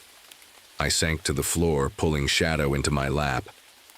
"What the hell is happening?" I whispered. And the hut's single bulb flickered. I didn't sleep. I sat huddled in the corner, Shadow curled, against my chest, as the heater fought back the creeping frost. Every shadow seemed alive, every groan of metal a footstep. My fingers shook around the leash. At 1 a.m., the radio crackled. "Tom, you there?" Dr. Peters' voice was distant, tinny. I swallowed. "I'm here." My voice sounded small, power dipping again. "You see anything unusual?" I glanced at the frost-clad walls. "Everything's freezing, inside and out. I don't understand." "Stay inside. I'm restarting the generator." He clicked off. The hut went quiet, save for the heater's hum. I closed my eyes, trying to calm my racing heart. Shadow licked my hand. I stroked his fur. Then I felt it. A vibration under my boots, faint but real. The glacier's rumble, closer now, like something huge shifting beneath the ice. I stood, dropping Shadow gently. The hut shuddered. I grabbed the doorframe, metal creaked. The thermometer spun wild, then shattered, glass spraying across the floor. The temperature gauge read ERR. Adrenaline surged. I backed away. Shadow growled low. The heater cut out, plunging us into near darkness. My headlamp was in my pocket. I fumbled for it, clicked it on. The beam trembled as I raised it. Outside the window, something moved. A long shape, serpentine, sliding across the glacier's surface. I froze. The shape paused, then raised a ridge of crystalline scales that caught the light, each scale like a shard of glass glowing from within. My breath caught. The ice worm. It lifted its head, two piercing blue eyes locking onto mine. I stumbled, back. The beam of my headlamp bounced off its scales, scattering light like broken stars. The air inside plumed frost with every second. Shadow barked once, fierce. The worm's gaze flickered. I felt a cold bloom on my skin, like icy fingers, crawling up my arms. I hugged myself, teeth chattering. I backed toward the supply crates, heart hammering. The worm pressed its head against the window. Ice spread where its gaze touched the glass, frost racing outward in jagged patterns. I slammed my shoulder into the crates, sending cans and boxes clattering. Come on, I muttered, yanking. The emergency flare stuck between two boxes. I struck it. The flare hissed to life, red light flooding the hut. Shadow jumped, barking. The worm recoiled from the glow, its head lifting back. Ice shattered from the window frame. I bolted for the door, flare in hand. Shadow raced beside me. I slammed the outer hatch and clicked the lock. The red glow from the flare lit the snow around the hut in angry color. The worm's silhouette, pressed against the frosted window, long body coiled, scales shimmering. I fired the flare through the lower window slot. The beam cut a line of red across the ice. The worm shrieked, a sound like cracking glaciers and wind combined. It reared back, massive jaws opening, and the glass pane cracked inward. I dropped the flare and dove for the supply locker. My hands shook as I pried it open. Inside was the emergency ice axe and a length of cable. I grabbed both and raced back to the door. The worm's breath fogged the window, frost spreading. "Shadow now," I yelled. He leapt through the hatch as I held the cable. I clipped one end to the door handle and the other to my belt. I hefted the axe. Outside, the worm's head emerged, crushing snow under its weight. Its eyes glowed brighter, freezing the air. I swung the axe at the ice forming on the door. Crack, Ice splintered. Another swing, another crack. The creature's roar shook the hut. I hacked faster, shards flying. The cable strained. Shadow barked, circling the worm's head, drawing its attention. Finally, the door gave. I tumbled, out into the gale, dragging the worm's gaze with me. The cable held. I sprinted across the snow, footing treacherous. Behind me, the worm burst through the door in a spray of ice. I didn't look back. I dragged the cable until it caught on the hut's metal frame. The worm collided with the cable, wrapping its coils around it. It thrashed, scales scraping metal, sending sparks of ice. I ran to the anemometer, heart pounding. With one motion, I looped the axe's pick around the meter's base and drove it home. The worm's struggles rattled the glacier. The meter snapped off its mount and swung like a pendulum, cable winding, tighter around the creature's body. It howled, an otherworldly sound that tore at my bones. Then the cable snapped taut. The worm's body jerked, ice shards spraying. The anemometer arm twisted free, smashing into the creature's scales. For a moment, everything was still. Then the worm coiled, crushing the cable, and slid backward into the snow. Its eyes flickered, the ice around it cracked. With a final, echoing crack, the creature vanished beneath the glacier's surface, disappearing into a crevasse that snapped shut behind it. I stood in the swirling snow, breathless. Shadow patted up and nudged my hand. The wind died. The red flare guttered out. The aurora returned, soft green waves across the sky. I sank to my knees, staring at the spot where the worm had been. My heart hammered. My arms trembled. I looked at Shadow. He licked my cheek, calm now. "We did it, boy," I whispered. But as I turned back to the hut, I saw my reflection in the ice, a flash of blue in my eyes. I touched my face. My eyes were rimed with frost, and I realized I carry part of it with me now. I shouldn't have followed. The moment the worm vanished, I knew I wasn't safe. My legs burned as I climbed toward the ridge, Shadow padding beside me. The snow underfoot was loose. Every step threatened to send me sliding into the crack where the creature had gone. My hands shook as I gripped the ice axe. The air was so cold it felt like breathing needles. My goggles frosted over. I blinked, wiped them, and peered down at the crevasse. It was a dark mouth in the ice, jagged on the edges. "Stay back, Shadow," I whispered. He whimpered but obeyed, sitting a few feet away. I took a deep breath. "Come on, Tom. You can't leave it down there." I edged forward, heart thudding. The ridge trembled. A hairline crack snaked beneath my boot. I froze. The glacier groaned. I swallowed hard and leaned back, planting the axe pick into the ice for balance. Below, the crevasse seemed to shift. A pale light glowed from its depths, icy, blue, pulsing. The worm's body lay coiled, scales dull now as if wounded. Its eyes opened and fixed on me. The light pulsed faster. I swallowed. "I'm sorry." I raised the axe. The worm's head lifted. It stared with those frozen eyes. No anger, only ancient hunger. I swung the axe at the nearest scale. Metal. Rang against crystal. The scale cracked, sending a sharp fragment spinning away. The worm hissed, a low, rattling sound. Ice dust puffed from its body. I struck again.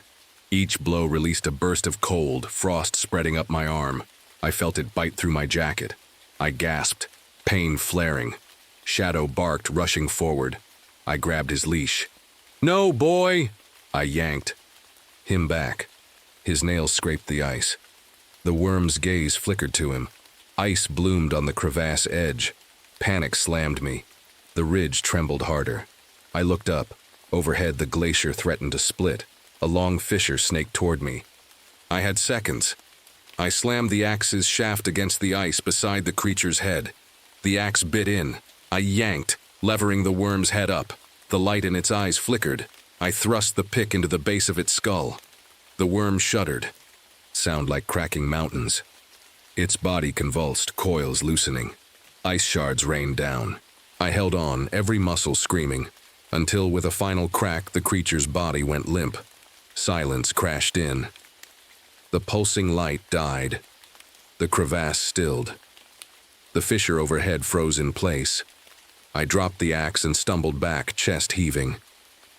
Shadow padded to me, nuzzling my hand. I looked at the worm's lifeless form. It looked almost peaceful, as if sleep had claimed it. My legs gave out. I sank to the ice, hugging my knees. The wind dropped. The sky cleared. Stars spilled overhead. Closed my eyes, exhausted. Images of Sienna's bandage flashed in my mind. I pulled it out of my pocket and pressed it to my lips. "We did it," I whispered. I kept my promise. A soft rumble undercut my words. I looked up. The fissure cracked open, small at first, then widening. Ice walls groaned, snow tumbled into the crevasse. The ridge began to collapse. I grabbed Shadow. "We have to go, now!" I scrambled backward, using the axe as a cane. The ice fractured behind me in a thunderous roar. I didn't look back. I just ran, slipping, sliding, fought to stay upright. Snow exploded around me as the glacier broke apart. I reached the hut. As the ground shook, I threw myself inside, slamming the hatch. Shadow dove in after me. We collapsed against the far wall. The hut rattled, then was still. I sat in the dim light, hugging Shadow. My breath came in ragged clouds. The temperature gauge read 40 degrees and rising. The frost on the walls retreated. The heater hummed back to life. I looked at my reflection in the window. Eyes still rimed with frost, hair dusted white. I touched my face. My skin tingled. I realized the worm's final gaze had left its mark. I closed my eyes. When I opened them, the frost in my eyes had melted.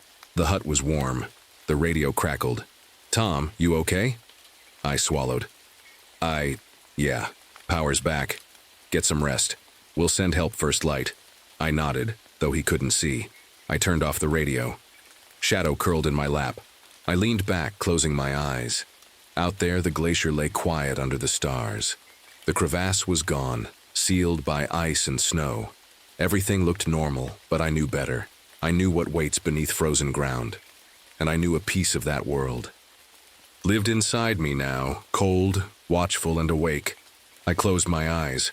Shadow's breathing slowed. I let the warmth in. Tomorrow, I'd leave this place. But tonight I would remember, because some promises never thaw. Morning light crept across the glacier, turning snow to pale gold.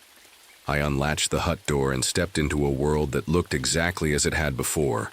Quiet, empty, beautiful. Shadow padded beside me, tail wagging once. We walked back toward the ranger station together. My legs felt wobbly, but with every step the chill in my bones eased. The wind was soft, and the air smelled of fresh snow and sunrise. At the station, Dr. Peters greeted me with hot coffee and a worried look. I held up my hands. "I'm okay," I said. My voice was steady. I glanced down at Shadow, then at the rising sun. He handed me the radio log. Sensors show a sudden thaw overnight. No sign of that anomaly. He shrugged. "Nature's weird." I nodded. "Nature's weird." I managed a small smile. Later, as I packed to leave, I found Sienna's bandage on the floor, frost cracked and delicate. I tucked it into my pocket. Outside, the glacier gleamed. I knew no one would believe me if I told them about the worm, but I felt its mark every time I blinked, an icy flash in my eyes. Some stories stay frozen in your soul, and mine had just begun to thaw. Story 5. I still remember the moment I stepped out of the ranger truck and saw those giant redwoods towering over us. The late afternoon sun sliced through the branches in golden beams, dancing on the moss-covered bark. My boots crunched on the needle-soft forest floor. Every breath smelled of damp earth and ancient wood. "Feels almost holy," Ethan whispered beside me, eyes wide. He was fresh out of training, 19, eager, maybe a little too eager. I slipped my hand into my pocket and touched the tarnished badge I'd pinned there. It was my old mentor's badge, the one he'd worn before he vanished back in '82. Holding it made my heart ache with promise and warning. I vowed I wouldn't end up like him. We followed the narrow trail along Redwood Creek. The water chattered over smooth stones until it didn't. I paused, cocking my head. The creek babble stopped mid-word. Perfect silence. Ethan's breath hitched. A single leaf drifted straight up from the ground, as if the forest had decided to breathe it skyward. It hung there for a heartbeat, then fluttered down by my boot. "Did you see that?" Ethan's voice was hushed. I nodded, though I wasn't sure what I'd seen. The air felt heavier, like the forest was watching us back. I forced a laugh. Just a trick of the light. I sounded braver than I felt. I knelt and traced the rings on an old stump. Hundreds of years recorded in those circles. My fingertips left dust on the wood. My mind wandered to my mentor. He'd love this place. He said the trees had memories. Maybe he was right. Maybe some memories didn't want to stay buried. Ethan shuffled. "You okay, Angela?" I stood and brushed off my jeans. "Yeah, let's keep moving."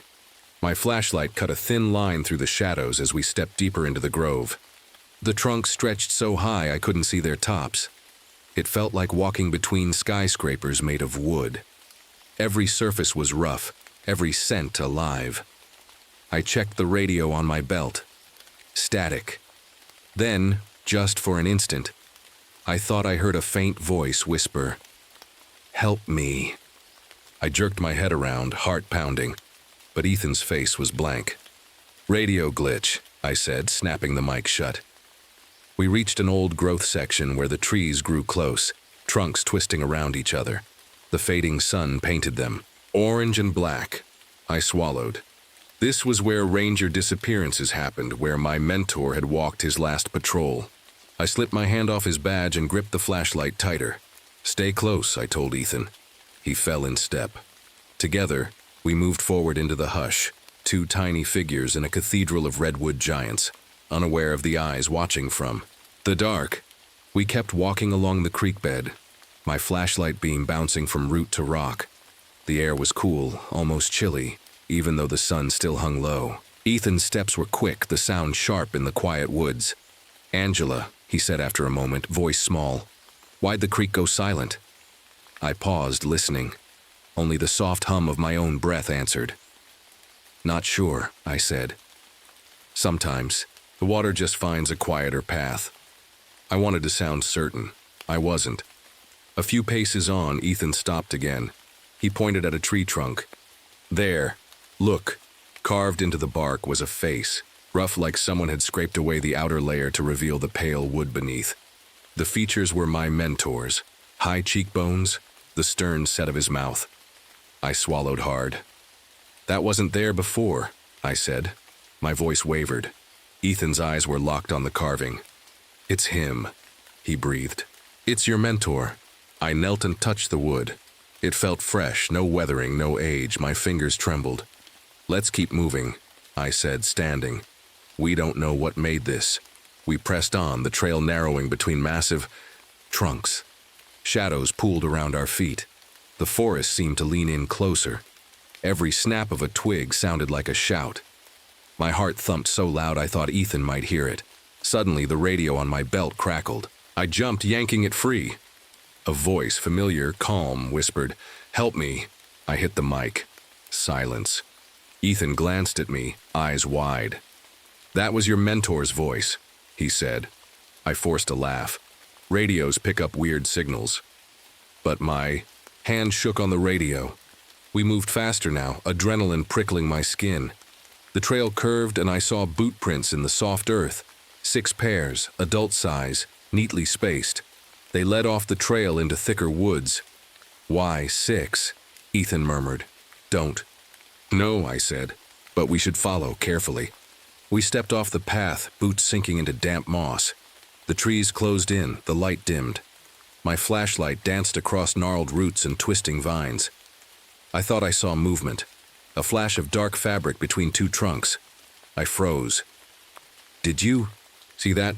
I whispered. Ethan swallowed. "Yeah." We followed the prints slowly. Every step felt heavy. The air smelled like pine and something else, something metallic. My breath caught. I glanced at Ethan. His face was pale. The prints stopped at a clearing. In the center lay an old ranger hat, faded green, its brim curled. I knelt and picked it up. The inside band bore my mentor's name, J. Carter. I felt sick. "This is his," I said. Ethan's flashlight flickered. The trees around us looked unfamiliar, twisted almost, as if they'd grown sideways. The hush pressed close. My heart hammered. A breeze stirred. The leaf litter at our feet rustled. Then, nothing. No creek, no wind, no bird call, just us. Angela. Ethan's voice trembled. "Maybe we should go back." I stood clutching the hat. My mind raced. Part of me wanted to run. Part of me knew we had to see this through. "Okay," I said, voice steady. "But we stick together." I put the hat inside my jacket. The moment it touched my badge, I felt a chill run up my spine like the forest had exhaled.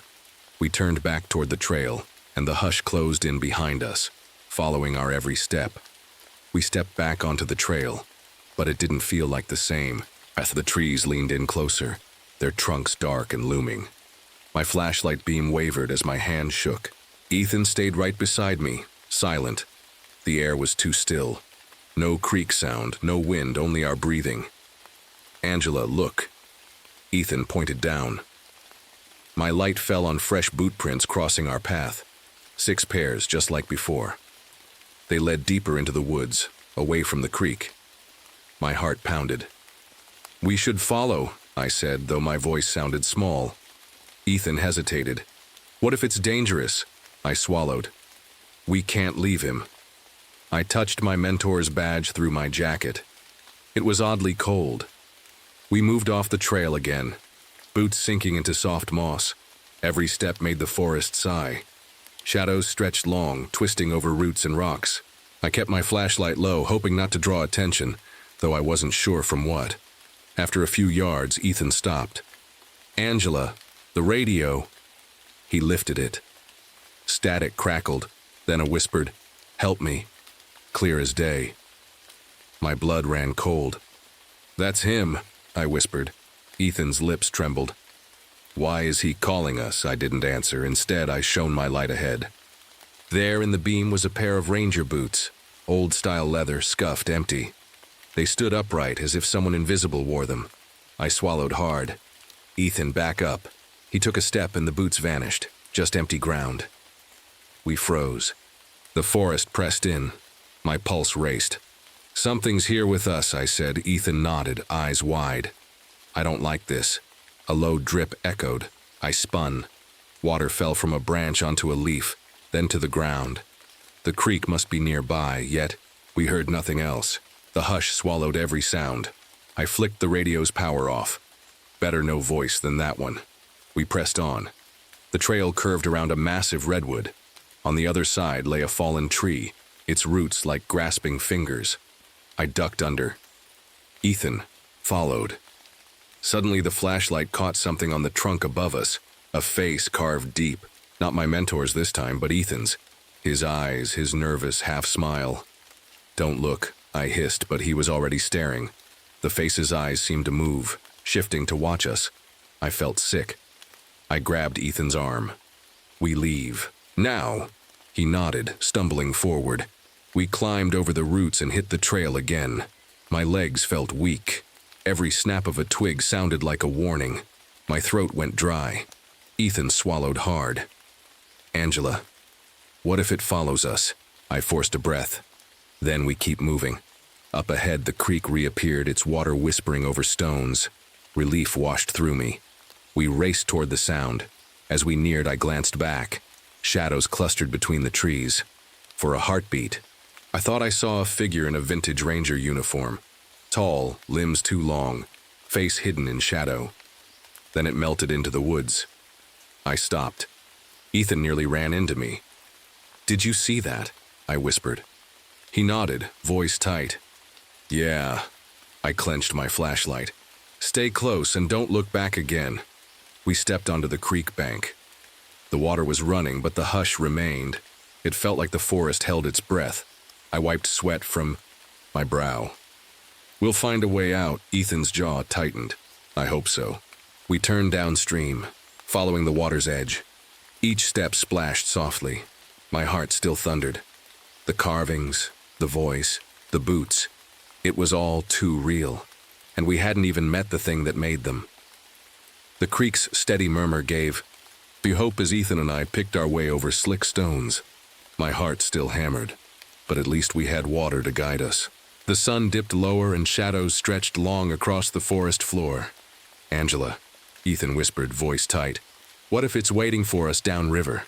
I forced a calm breath. "Then we'll face it. Together." I squeezed his shoulder.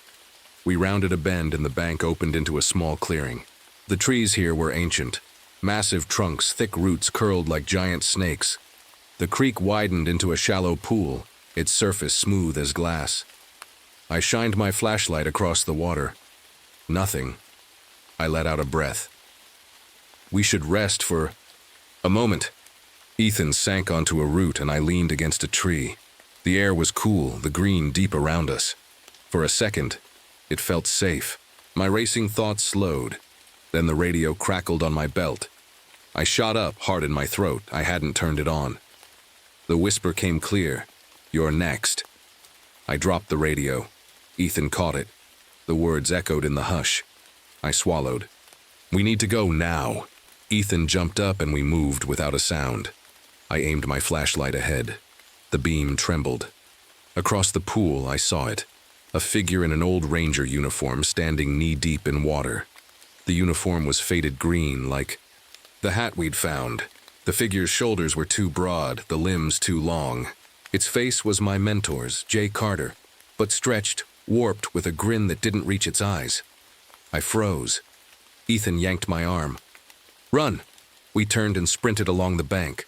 Roots and rocks tangled our feet. I stumbled, but Ethan caught. We didn't stop. Behind us, I heard water splash. The thing stepped from the pool, dripping creek water following. My breath burned. "Keep going!" I yelled. We burst from the clearing into tighter woods. The beam caught on bark carved with faces.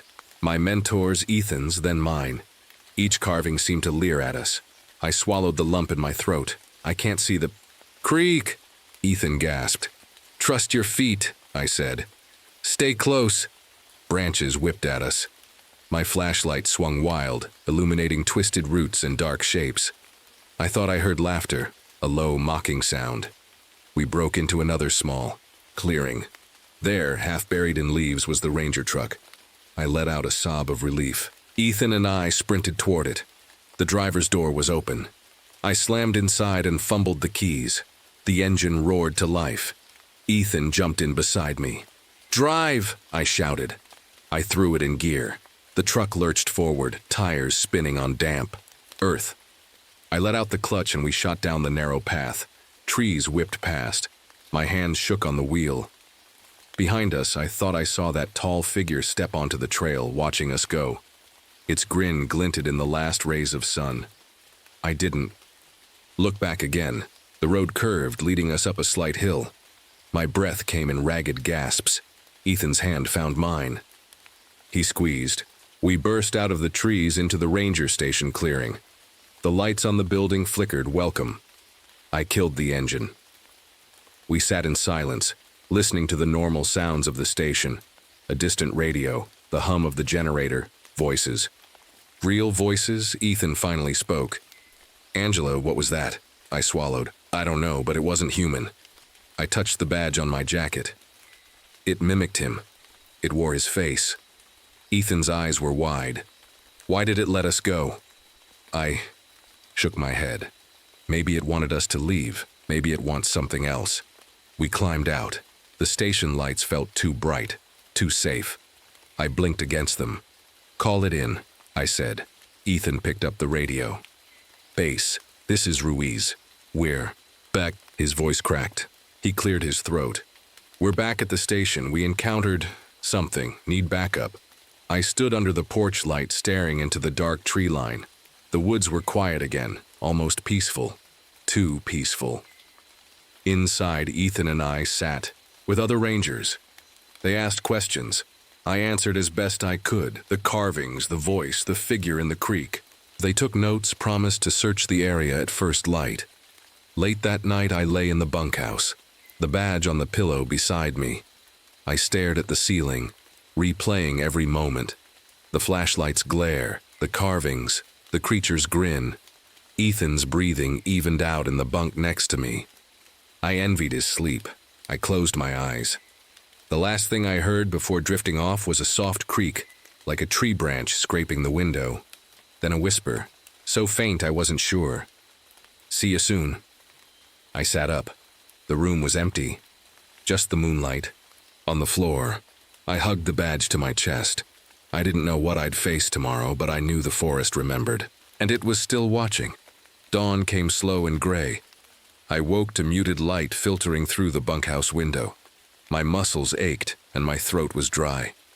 Ethan was gone, probably talking to the search team. I sat up and reached for the badge, on the pillow. It felt warm in my hand, as if it remembered every moment. I stepped outside. The clearing was quiet. Rangers moved in small groups checking gear. Their voices were low, professional. I forced a smile and approached Captain Hayes. "They found the carvings," I said softly. He nodded. "All along that trail, faces carved, to every big tree." He glanced at the tree line. "Your partner's safe, but no sign of Carter or the creature." My chest tightened. "Why no sign?" Hayes shrugged. "Looks like whatever did this melted back into the forest." I swallowed. "We should burn the carvings, erase them." He studied me. "You sure?" I nodded. "We can't leave those faces out there tempting whatever it is." That afternoon, a crew followed me into the grove. I carried a can of paint thinner and a brush. Each tree had a pale face carved into its bark. As I painted over the carvings, the wood hissed, dark lines soaking up the liquid. The moment I covered the last one, a wind stirred, leaves rustled. The creek whispered. I stepped back. The forest seemed to exhale. For a heartbeat, I thought. I saw movement, a flash of long limbs behind a trunk, then nothing. That night I lay in my bunk again. This time sleep came easier. The badge lay on the floor, face up. I picked it up and cleaned off a smudge of paint. The metal gleamed. A soft knock at the door. Ethan peeked in. His eyes were tired but calm. "Morning," he said. I smiled. "Morning." He held out 2 cups of coffee. I took one. We sat on the bunk, sipping in silence. "Think it's over?" he asked. I watched steam curl from my mug. "I hope so. But the forest." I tapped the badge. "It remembers. If it wants to, it can come back." Ethan nodded. "Then we stay ready." I looked out the window at the redwoods, tall and silent. The sun was rising, painting them gold. They stood like ancient giants, watching. Maybe they protected us now, maybe they waited too. I took a deep breath. "Let's head back, report everything. Then we decide our next move." Ethan stood and held the door for me. As I passed, I glanced. Once more at the trees. For a moment, I thought a leaf drifted up against the breeze, just like before. I didn't flinch. I kept walking, because I was ready. And I knew the forest would remember me, too. Weeks later, I drove past Redwood Creek on my day off. The road was empty, the trees towering as always. I slowed the truck and looked at the trailhead. It looked peaceful, just sunlight on bark and green ferns. I stepped out and listened. The creek's gentle song, a breeze in the branches, nothing more. I closed my eyes and felt the air.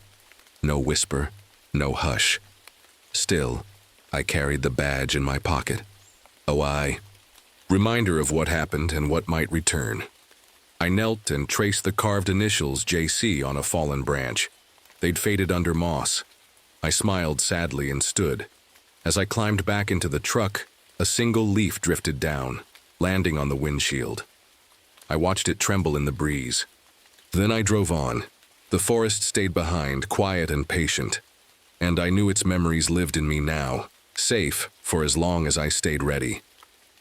Story 6. I never thought I'd feel afraid of the dark, but that was before I walked into the Olympic rainforest at dusk. The sun was dying behind tall firs, and shadows stretched long across the wet ground.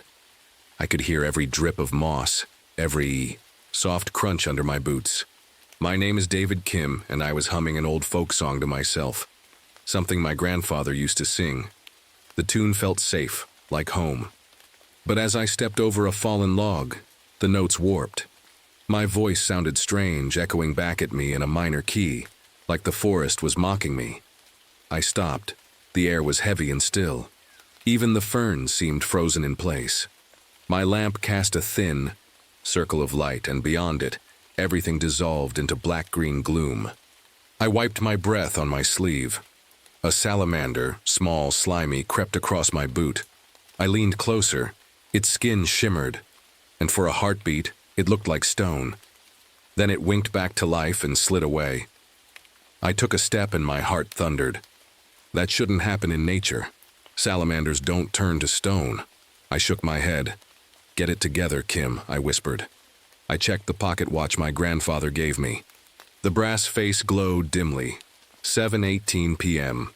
Twilight was quick here. The sky above the treetops was bruised purple.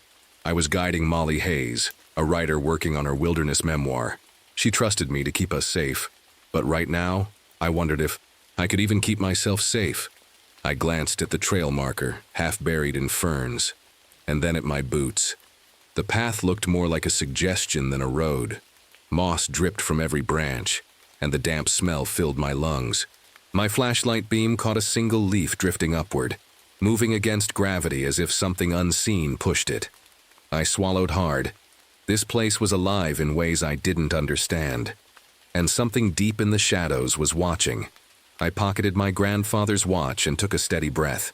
The forest was quiet except for my pulse drumming in my ears.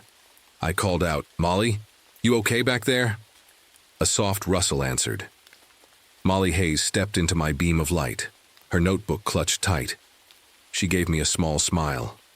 "I'm good, David. This place is something else." Molly was writing a memoir about finding beauty in wild places.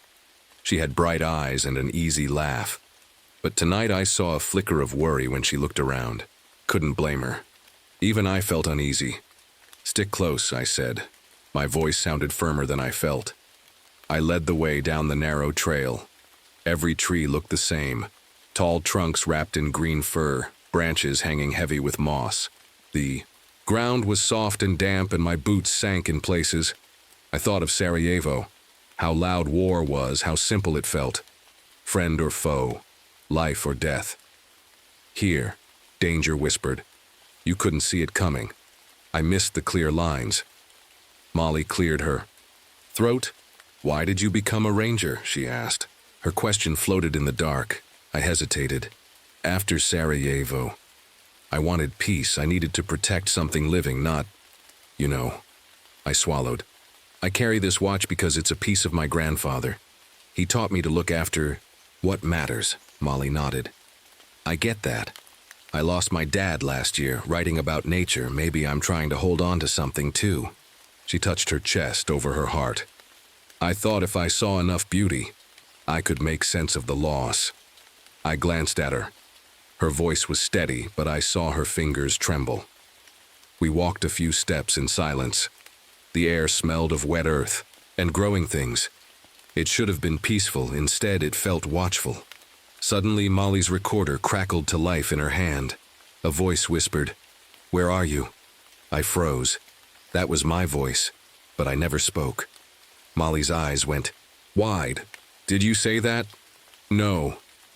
I took the recorder and pressed stop. The static hissed, then silence. I handed it back. I must have hit record by mistake. Molly's words shook. I nodded, but my gut twisted. We followed the trail marker deeper. The forest seemed to lean in around us. My flashlight caught footprints in the mud, fresh, large, and circling our camp spot. I stopped. "Look," I pointed. The prints were at least 14 inches long, and they made a perfect ring. No human walks that way. Molly crouched. "David, this isn't right." I felt the temperature drop.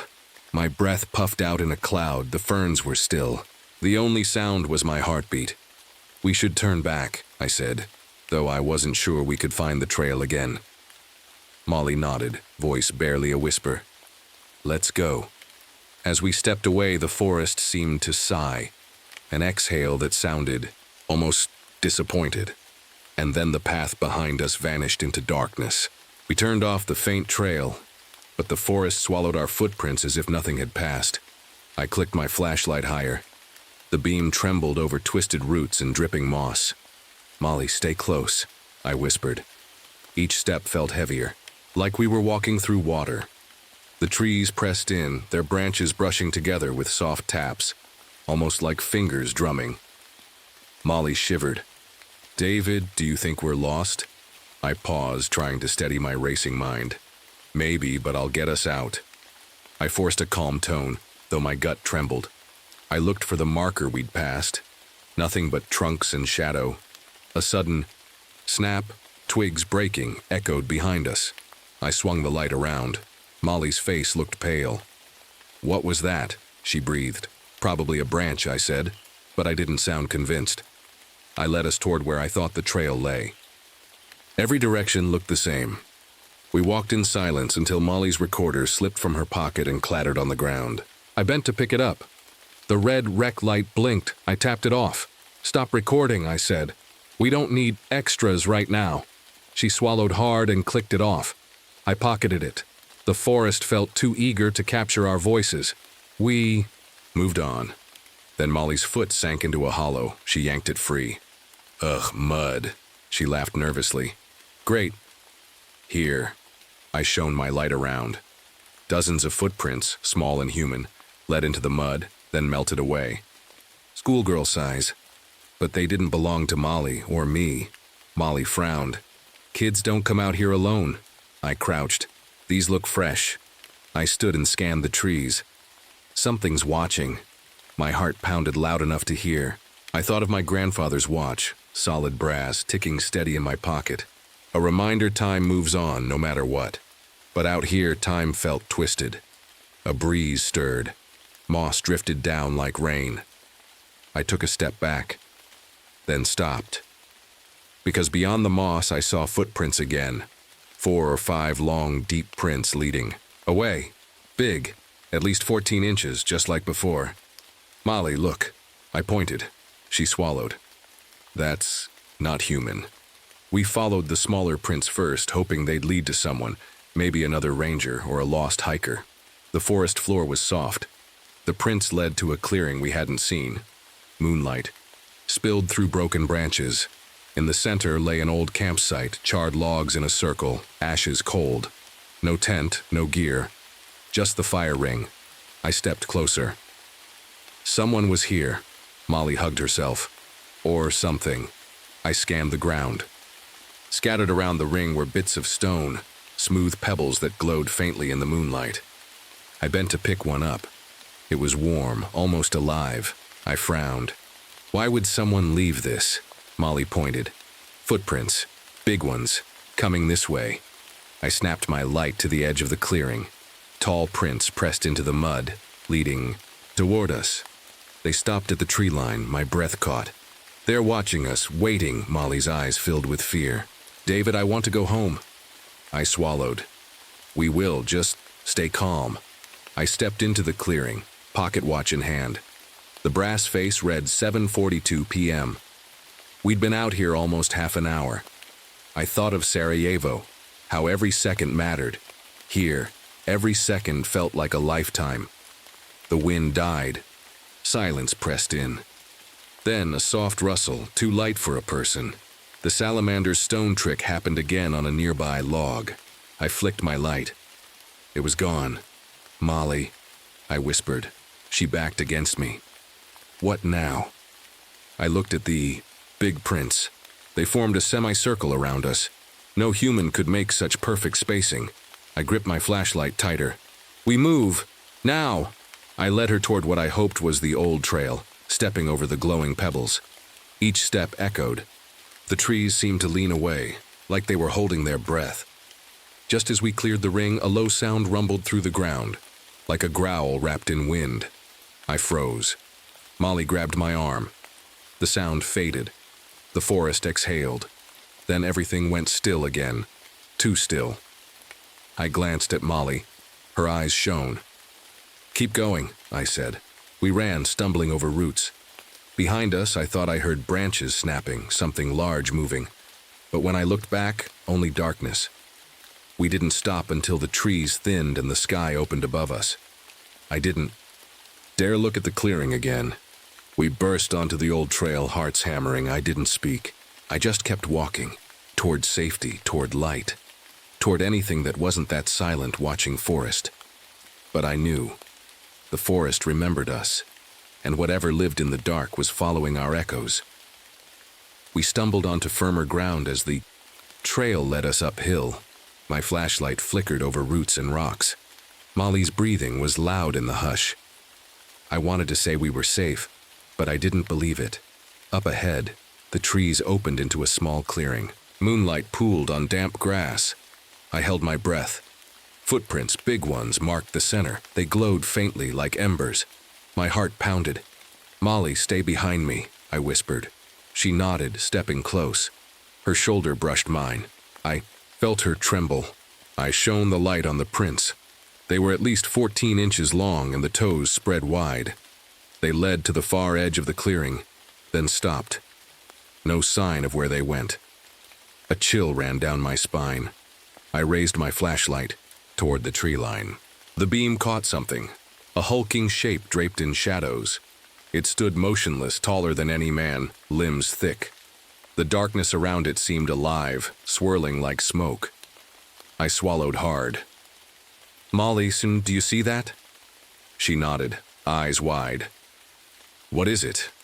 I don't know." My voice shook. I tightened my grip on the flashlight like a lifeline. The shape stepped forward. The shadows peeled away to show matted fur. Its eyes, two golden orbs, locked on us. My breath caught. It tilted its head, studying us. I wanted to run, but my feet felt frozen. The creature moved with a silent grace like it glided. Each step left no print, only a ripple in the air. Molly gasped. I held up a hand to stop her. The creature lifted a massive arm. In the moonlight, I saw claws curved like sickles.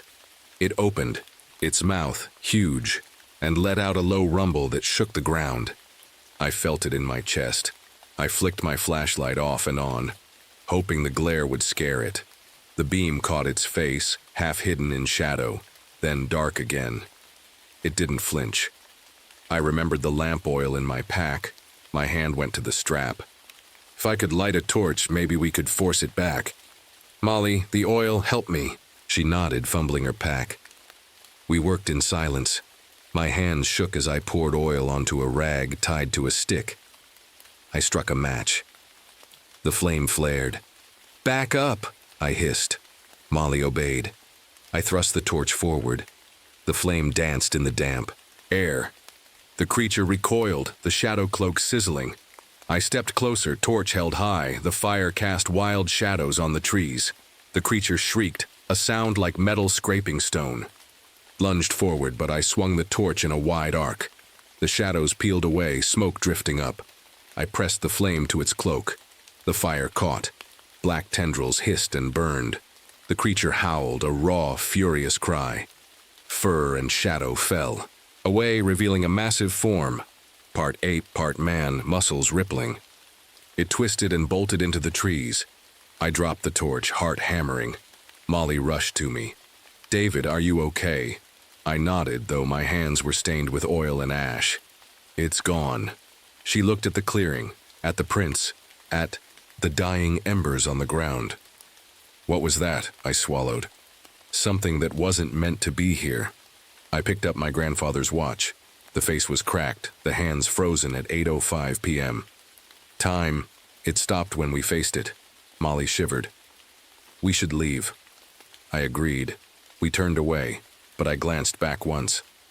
The trees stood silent, as if nothing had happened. The moonlight looked peaceful, but I knew better. The forest would remember the fire, and whatever had worn that shadow cloak would remember us. We hurried down the trail. Every crack of twig made me jump. Molly held my hand. I held the watch, feeling its weight, a reminder of where I came from and what I'd lost. When we reached the ranger station, the lights looked warm and safe. I fumbled the door open. Molly slipped inside and I followed. The door clicked shut behind us. Inside, the world was bright and quiet. Fellow ranger glanced up. "You two okay?" I nodded, voice hollow.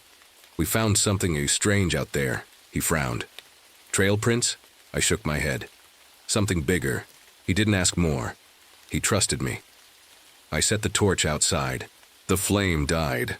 That night, I lay awake listening to the normal sounds of the station, the hum of lights, the distant hoot of an owl. I couldn't shake the creature's golden eyes. In my pocket, the watch face glowed faintly. It ticked once, then stopped, and I knew the forest had claimed its price. I shook off the station's safety and led Molly back along the dark trail. My boots still bore specks of ash. The forest loomed silent around us, as if watching our every step. We reached the clearing again, the spot where I'd burned that living shadow. The charred ring was cold now, but the footprints remained. 14-inch prints steaming on the damp grass. I felt my heart stall. "Molly, step back," I whispered. She obeyed, eyes wide. I pulled my coat off, the one I'd drenched in lamp oil. My shirt clung to me, damp with sweat. I struck a match and held it to the sleeve. The flame roared too. Life. My breath hitched as I lifted the torch. A low howl rolled through the trees. The ground trembled. I pressed forward into the clearing, torch raised high. The creature's shadow cloak curled away in smoky tendrils. Beneath, matted fur glistened. Its golden eyes flared with fury. I swung the torch in a wide arc. Fire licked across its shoulder. It shrieked, an otherworldly sound that cut through the night. The creature reared, then bolted into the woods, shadow and fur flicking away like dying embers. "Molly!" I cried, but she was already running. Her footsteps pounded behind me as I chased her toward the trail. The forest seemed to close in, guiding us out. We burst onto the old ranger path. Moonlight filtered through branches, showing familiar markers. I glanced back. Nothing moved in the trees. The hush felt heavy, like the forest was holding its breath.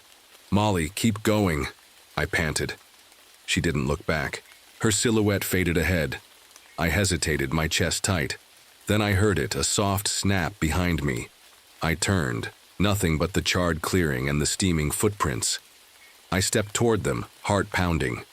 My grandfather's watch lay in the center, face cracked, hands frozen at 8:05 p.m.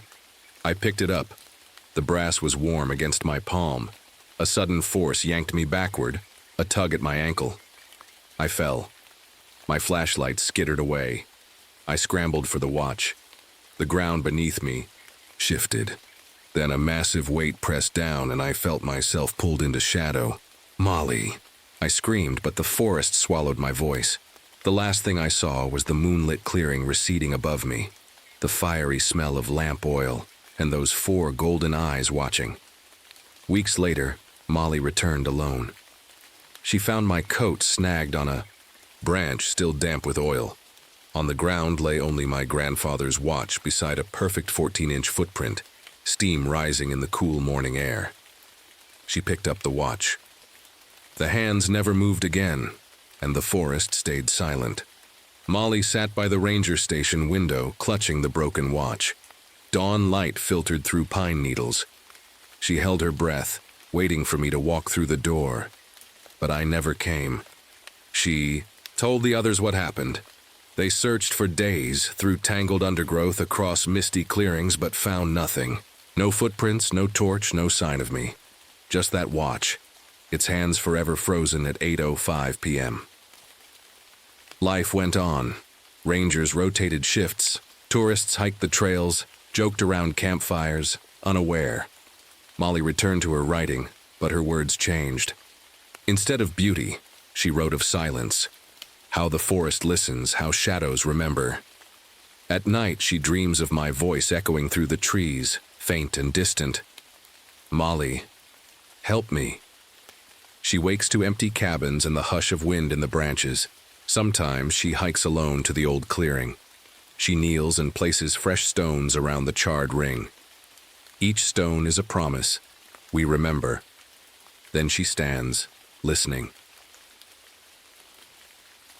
The forest is quiet, but if you listen close, you can still hear it.